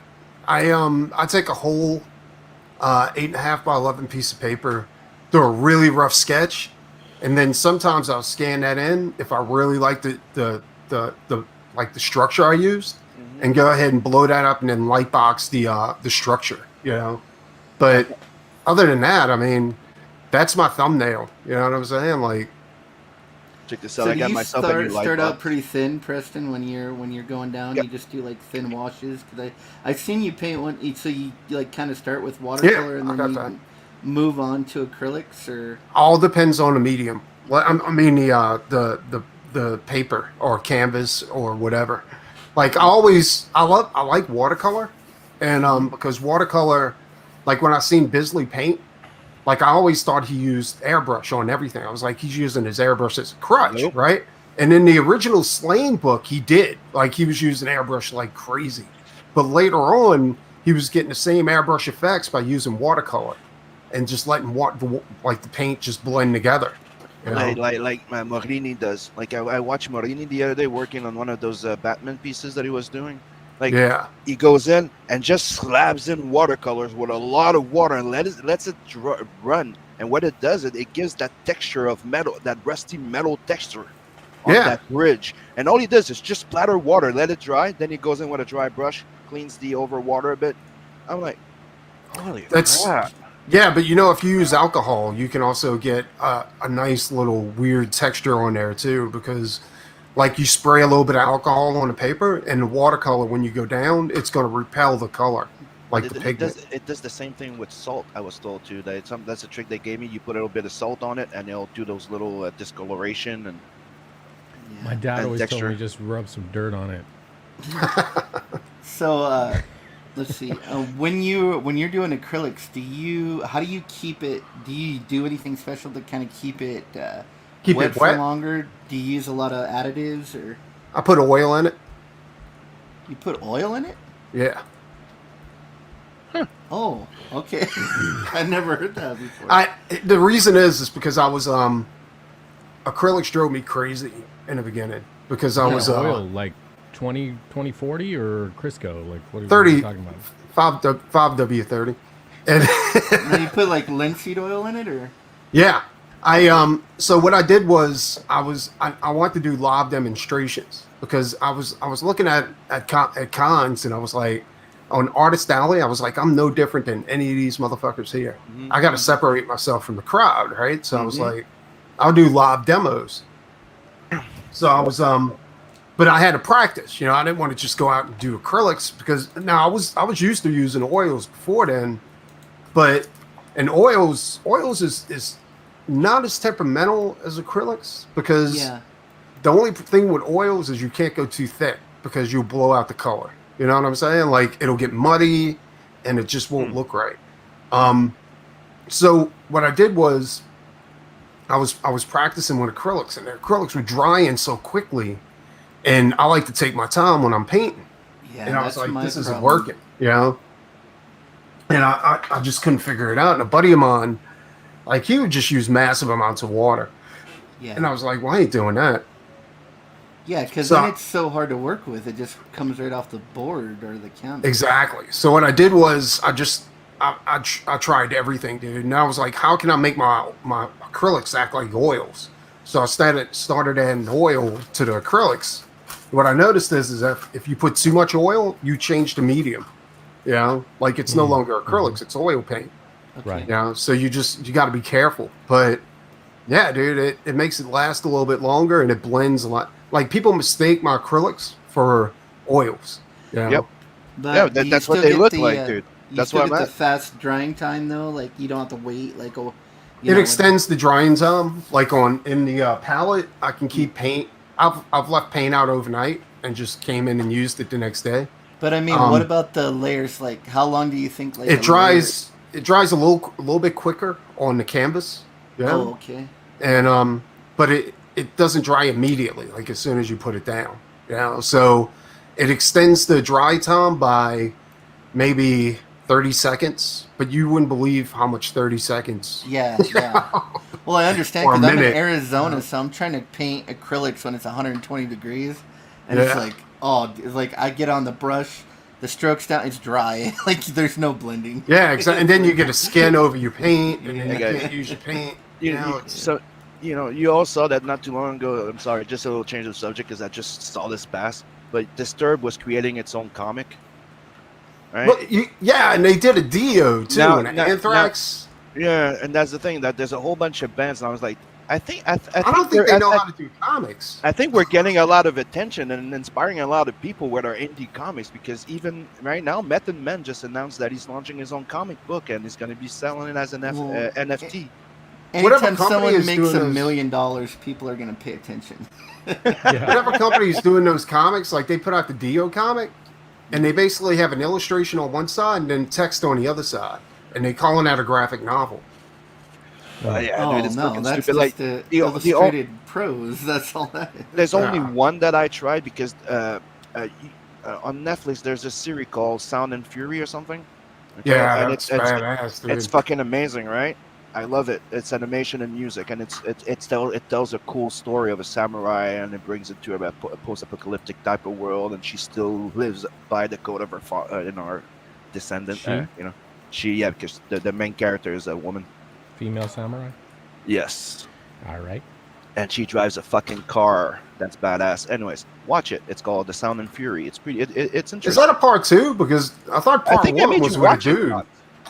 Like, I could Anyway. have swore part one was with a guy, like in a car or something like that. No, like, it's all a girl, and the story that they tell you the story of her, and ancestors. huh. I The gotta check that main out. character is her, and they made a comic book out of it. And usually I'm not interested in that shit because of what we're just saying, and it's shit. But no, they went to actually get like high tea manga artists, comic book artists, and writers to do it, and it was pretty good. So check it out. It's a prequel to that movie, to that series. I'm definitely going to check that out. So yeah, I have it right here. Boom, camera. Yeah, that's badass. Sound and Fury. So, what book are you working on right now, Preston? I am finishing right now. I'm getting the files ready to send over to Chimera for a testament. I have a couple of commissions to do, and then I'm jumping on to. I want to do like another Doc Salem, but I Yeah. just don't have the time at the moment. And I was thinking How about doing about- a Doc Salem short story. Salem. I started doing Crossover. layouts for the crossover. Yeah, that's going to pacify people for a little bit. You know. People asking for more Doc Salem and more blood. We're gonna give it to Yeah. them in one book. Exactly. Yeah. But I like there's things, and then I have an idea for for a new comic series called Vulcan's Hammer. Yeah, Oh, where nice. it's the Sounds Greek like a god penis. Vulcan. Yeah, Is that Spock's dick? yeah, and he's kind of like Lobo, right? Because he like in Greek mythology, he made these automatons, and he but in my version, he made the automatons and he took down like Olympus. You know what I'm saying? So now there's a hit on him. So he hangs out in bars and shit like that. And Zeus cursed him, like his hammer is now bonded to his forearm forever through a gauntlet. Dude, Cool. that sounds Yeah, fucking yeah. cool. If you need any, But he forged the chain, right? Like, so the chain, it's got an enchantment on it. So whenever he flings his hammer, the chain multiplies and he can pull it back. Because I wanted something like Thor, like a cross between Thor and Lobo. Yeah. Yeah, that's cool. and he forged this chopper, like this fucking like trike chopper. okay, and when are you gonna start working on this? I want to start now. Start. And if you need help, let me know. Because like the idea is fresh, and I keep doing sketches when I have downtime with a character, and I'm like, it keeps playing in my head, and I'm like, God, I got to get this on paper. That's what I've been doing. It's like I've been doing all these, doing other people's projects, and it's like I want to get my thing done. I'm tired of doing everybody else's thing. So, yeah. But if anything, if nothing else, I'll just put it in the backup story on Non-Devils, or do like something with like either Non-Devils, or put it in the backup story in the next Doc Salem or something like that, just to get it on paper and get it out there. A little suggestion for you. What's Why that? don't you make it as a unlockable ashcan, so it's its own little collectible for that book when it comes? I was thinking of that's a possibility, but I want to do something special for my patrons too on Patreon. And I'm thinking about just doing the pages one at a time and just leaking them to the patrons. Yeah, that's what I was thinking of doing. I was thinking like a digital comic on Patreon. Yeah, and just have like it'll be exclusive just to those guys. Just because maybe what I was thinking of doing, another suggestion is I was thinking of doing a comic like that, but at the end you can make a campaign. But those people that followed you all the time, they get like a big discount on that book. Yeah, or they get some extra shit like some sketches or pages from the book. Yep. And I don't have a ton of patrons, so it's easy for me to do that. I'm not my patron's gonna get a extra. Yeah, it's something people have been telling me I should start. Like I support people on Patreon, like three or four people or something. But I've never thought about starting one for my own. But it's one of the ideas I've been thinking about. I've been thinking about doing like smaller tier, a digital comic that I'm building. Second tier would be an art book that I'm building, which people would see me experiment in my digital painting and all that stuff. Like if I'm doing heavy metal covers. Yeah. And stuff like that. And I'm just trying to plan stuff out because we just working on all works makes us dull. If we just work on other books and stuff like that, we don't get to fantasize or escape once in a while. No, you're right, and that's the biggest problem. Like I'm grateful like a motherfucker because I got all this work coming in, but and it's a double-edged sword because you almost become an employee again. Yep. You know what I'm saying? And that's what I feel like. Yep. It's like ink spots. He's just this color. That's all you do. You just color. That's all you do. You color everybody. He's a colorist. No, he's a painter. Yeah. It's like, and then there's a set amount of money only that you can make doing that, and that's where you're stuck. You only color other people's books, and I don't want to be stuck in that freaking I experienced spot. the same thing. Like Scotsman's a colorist. I'm actually an inker. But see, that's one of the things. Is that a lot of I get people right now pigeonholed having- too, like because people are like you just paint. And I'm like, nah, I think I do a little bit more than just paint. But it's one of the things that people have been discussing about lately. Like oh, are we losing inkers? People don't want inkers, don't want colorists. The color, it's hard to find a color. Yeah, because we got to a point that most every artist are fed up of being in one little thing and stuck there, and they don't get paid. Well, I don't think you can. I like that's one thing I've done with my career is that I've made sure to have my toe in everything, right? Like so, if I'm not just like that's why I learned when I decided to become an artist to prove all those people wrong. I had to learn everything, dude. Like if it Yep. made money, I fucking learned it. Like airbrushing, portraits, doing everything, and right down to tattoos, right? Yeah, Like, dude, in high school, I used to make money drawing on people's clothes. yeah, So, hey, yeah. I'd like to have those drawing on my clothes. So I researched on how to find like actual markers that I could draw and color on people's clothes, and I made a lot of money with that. Yeah, but you have to do that. You know what I'm saying? Like, because if you don't, you're gonna I've noticed like a lot of work is seasonal. Yep. Like there's only a certain, like with airbrushing, only during the winter during the summer people would want their bikes painted, and I was like, well, that's strange. I was like, because you want to ride your bike during the summer? Right. And it was crazy, right? And they would always, how fast can you get it back to me? And that's another thing too. Like, I would never charge up front. Like I would always, and even now I don't do that. Like I'll get a deposit, but I won't get the whole payment because I'm a firm believer that money will make you lazy, you know? And so yeah, that's just a little tip. If you're new I at need to this, start don't getting get good paid pay up at front. least. But it depends on it's the bad people. business to get paid all up in front, or someone to pay you all up in front. It's a bad move on their part. It's a bad move on your part. Yeah. It's good to Me. get installments. Me, to be honest, I was always used to getting either paid by the hour, right? Or you get paid, half in advance, half when you're done. Having somebody coming and going, There's nothing wrong hey, with that. So I had like a few people coming here and going, paying me right up up front, right? And I insist Okay. people don't do that. and it did, but to me, it just gave me more pressure to get it done faster. It's weird. Well, Like, if you're it not a didn't- piece of shit, it gives you more pressure. But what happens is you also get, like with a lot of people, and I've noticed this, I've felt that myself. You know what I'm saying? Like if there's no pot of gold at the end of the rainbow, you spend that money even when the work's not completed. You know what I'm saying? And then you have to find more work to kind of keep you going, but you still haven't finished that first piece, for that customer. And Yeah. it's just a bad move, dude. Like you don't want to put yourself in that situation, And Completely so- agree. I never get money up front. I need to though. I need to get something up front. no, get something up front. I Don't always get get nothing. at least 40. You usually ask for like 40 or 50% up front.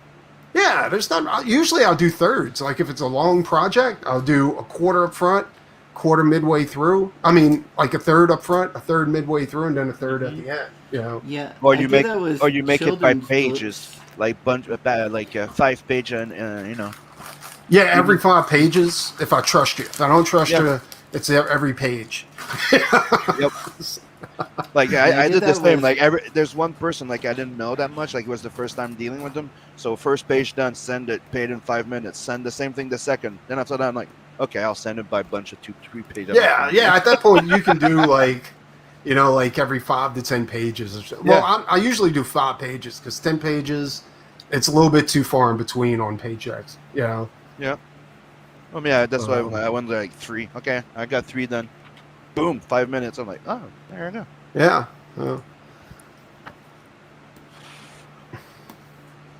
What do you think, Preston? It's looking great. It's wondrous. Beautiful. I like that. That came out pretty good. Yep. There's only one thing I asked him to tweak, and it was that left boob, because you left it as a boob with a thing, and it's her boob. What happened? This is actually a cybernetic boob. The one with the skull on it? Yeah, Yeah. like 'cause she doesn't have a boob under it. Like Breast cancer. that Oh, side is okay. Cool. Yeah. That's the only thing I told him to black out Has it that had boob. this before? You know what I mean? The Yeah. the Oh, so there's nothing there. Like there's no, there's lump nothing. or anything. Nope. Yeah. Oh wow, that sucks. It's her boob. Like she technically she was first created to be a fundraiser for breast cancer. Huh. So the entire like left side that she has there, the boob and the shoulder and that left part of her chest, it's all mechanical. So she doesn't even have a lump there to kind of put stuff in, like her weed or anything like that? No, but she can. No, but she has a big. She has a big cannonball there, type of thing. Get it? Ah, okay, I hear you. You know, maybe she can put thing in that boob. Get it? Or maybe it goes boom. We never Where's know. my keys? Oh, they're in my boob. She has a boob rocket. Oh no, I spoiled it. Yeah, It's a joke, by the way. it's a grenade. It's gonna be like Batman. Like she just drops the ball. Ping, ping, ping, ping. Ding, ding, ding, ding. That is part of the idea that I had when I did that, though. Don't be.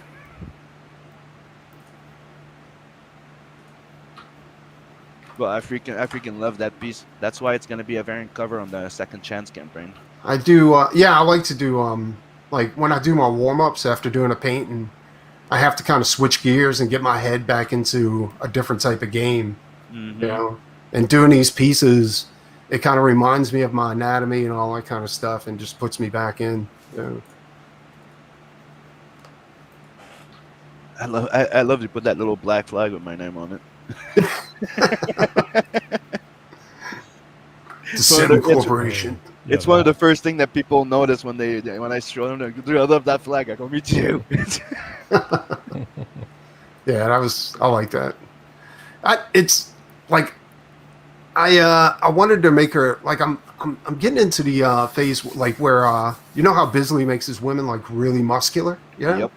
And he's not shy about putting veins on them, and somehow he also captures like that. Sexiness. Still makes them sexy, even though they're jacked. You know? The trick is it's quite simple in a way. It's the curves. Everything's round. Like when you do muscles in men, you do hard edge angles. If you don't do that as dominant, you keep a curve, and it helps to keep that sexiness, that femininity. Yeah. Huh. You know, it's like I try to keep like when I detail those abs, those female abs, I try to keep curves instead of hard edges, like sharp. Mm-hmm. Okay. It's something an advice I got from somebody. I think you talk to so many people in your life that you don't even know which one gave you a tip sometimes. Yeah, it starts to run together a little bit. Yeah. Oh, the ladies always know after I've given them a tip. Mm-hmm. Like there's an artist like I really like that gave me a lot of good tips and advice, but he passed away, and his name was Clément Sauvé, and I think Jerk Munger knew him, and he was a huge fan of his, and if you never heard of him, he did something called Infantry for a comic book company. I think it was Aftermath. I remember that company. It was called Infantry, and he's the background artist for what's his name? Danny something Pocket. That draws for DC, and he started making his own plays because he's the designer for Army of Two. All the designs was him. He used to work for Blur Studio doing concept art and storyboards. So all those Blur animated, he was on it. And he was the one that did all those G.I. Joe redesign for G.I. Joe Renegade. And then after that, he found out he had cancer and he passed away in a month. Ah, that sucks. One of my favorite artists is Nick Mandibat. Mm-hmm. Oh, yeah. Dude, yeah. What's the name of that book again? Cyber something? Cybernary. Oh, and, dude, I fucking but right love when that I got book. into his work, like I realized he was dying of cancer, you know, and that was his first professional piece was Cybernary. And during that, when he did that backup story for in Deathblow, that's the only reason I collect Deathblow is because I wanted the Cybernary story. Like his work was so dark and so metal. But he was literally on his deathbed when he finished that story up, and then he passed away once the book was published, you know. And but that dude was fucking insane, dude. Yep. And the series they tried to do after was not that good. No, they tried to make it look like another Top Cow book, and it just wouldn't work, dude. You couldn't. you couldn't do that character and use Mark Silvestri or Jim Lee or somebody to do it. Like you needed it to be like Nick Mandybat or Simon Bisley or somebody like that. You know. All right. I don't know why so many artists die of cancer, dude. That's weird. There's been like 20 of them, dude. Died of cancer? Yeah, there's so many artists that have died of cancer. I don't know. Well, it is one of the top killing disease, dude. So can't really be surprised. And it's something that I'm trying to beat myself into, that we need to keep in shape. Yeah, I do that. Yes, for I've the been last hitting the gym like crazy, dude. I mean, for the last, like, since I've been doing all this CG stuff, I've been like hard at work, and I'm like, I need to get back and taking better care of myself a bit more. 1 hour a day. Mm-hmm. I take 1 hour a day and just hit the garage. I got treadmill, weights, all that kind of shit in there. Yeah. I used to always have a chin-up bar, some weights and stuff like that. I have a punching bag, like a type of like martial art type of one. And steroids. Definitely need steroids. Never used steroids. Rectal steroids. Rectal steroids. Never did, never will. Dude, when I was training, when I was doing those competition, because I won medals for weightlifting.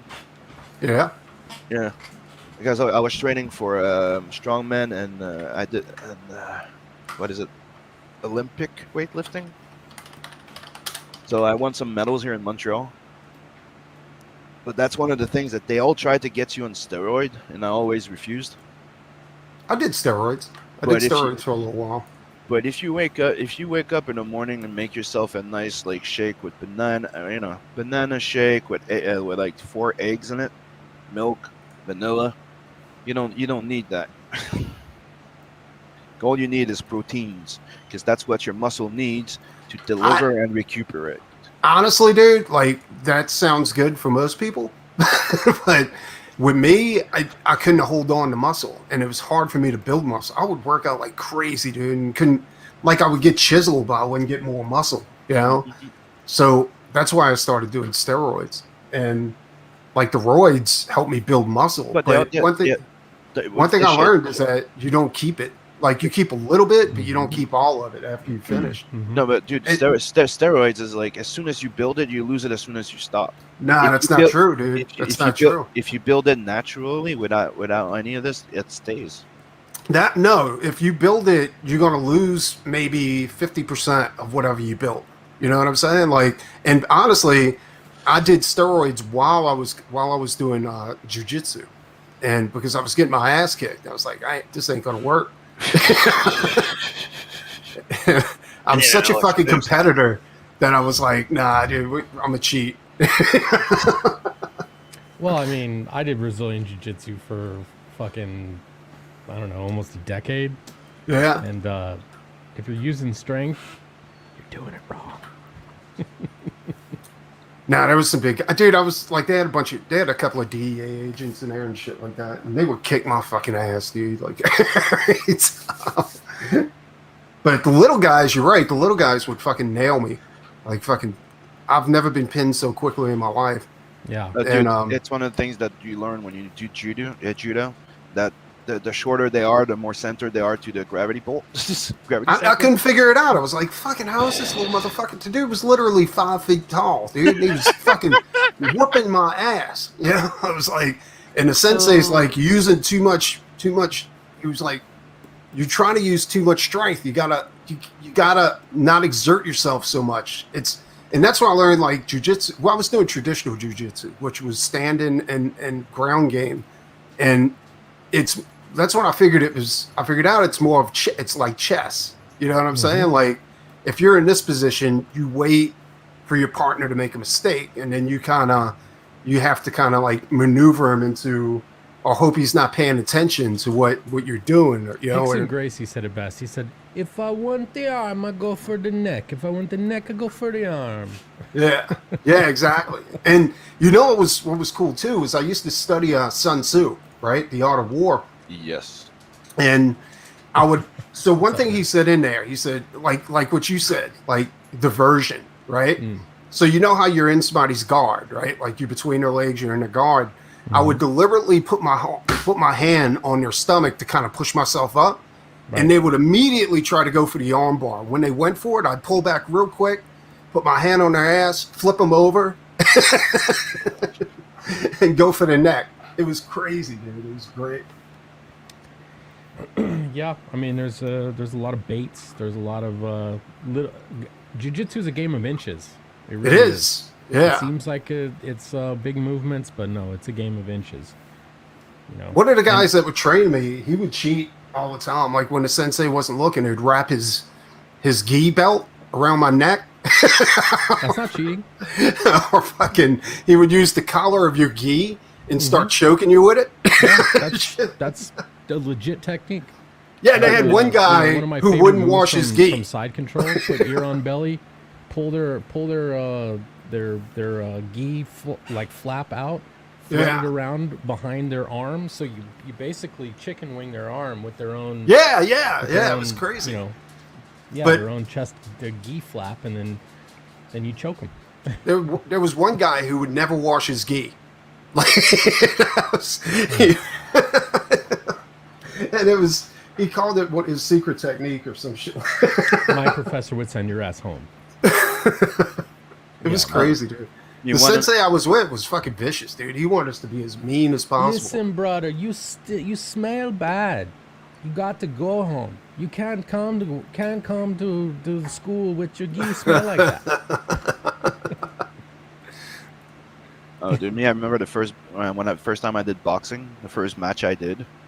Like the guy pissed me off, type of thing. Like, you know, when you come to say hi, you know, and bump the fist, he kind of punched me at the same time. So I was kind of like, yeah, like a little, like, you know, book. So the thing is, I started the fight with my guards down. And, you know, naturally he went from the head and I knocked him out in one shot. Yeah, you wouldn't believe how many people go for that. Shot, like, dude, one fucking shot on the chin. Bang! Yeah, And he was snoring. my coach looked, why the fuck? I'm like, it's a nature thing. It's like, it's if you leave the open, like, he's gonna aim for the face. I left an opening. I knew he was gonna go for it, and boom. Never underestimate the cockiness of the other one. You wouldn't believe how easy it is to bait people. I'll tell you this though, we would do 15 minutes of fighting after, like, when the class was ended, where it was like you do 5 minutes rolling around, you know, and then switch partners, do 5 minutes, and then do 5 minutes, and then, you know, and you pin them as many times as you can within those 5 minutes. And I got teamed up with this wrestler, right? Like this high school wrestler. He was a college wrestler. And dude, like, I was in his guard and he wrapped his legs around me and just started squeezing, and I could feel my organs crushing together. I was like, God damn. Like, the dude was almost impossible to beat because he had such a good center of gravity, you know? And he would bring in some of those wrestling techniques into jiu-jitsu. I loved rolling with wrestlers because they are all about strength, and they'd put their arm in the wrong spot, they'd put their neck out in the wrong spot, and they would just get choked the fuck out. Well, this guy in the beginning, he would always give up his back, right? Because in wrestling, that's a thing. You don't have to worry about it. Yeah. Well, he used to get his ass kicked all the time because of that shit, you know, but it wasn't, you know, he learned quickly not to do that. Yeah.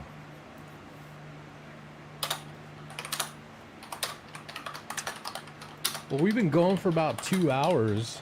I think it's about time we fuck off into the afternoon. What do you think, boys? I think you're right. I got shit to do. I'm sure everybody else has shit to do. Mm-hmm. Well, I want to thank you for coming in today, Preston. You know, and also for doing this awesome piece for Sim. I'm gonna get this inked Anytime. up and then Anytime. color it. Thanks, And, we'll bro. get it out there. So When are you going to do a book? me, Yeah. Oh, he's Working working on it. I Like, just did the first. I wrote the first 10 pages. Yeah, it's gonna be part of the other day. InkSlayer. nice. He's just the only one that we haven't shared anything about really yet, other than his little 10-minute sketches that he's been sharing on this Twitter. Yeah, I try to do a 10-ish minute drawing on my coffee break at lunch. I get a lined legal pad and fucking just Sharpies and, you know, other black markers and pens and stuff, and I scribble out just a pose and a, you know, some kind of action pose. Put it out there on Twitter and on Instagram not every day, but like quite often. So. What's the book going to be about? Space Samurai, man. Oof. That's awesome.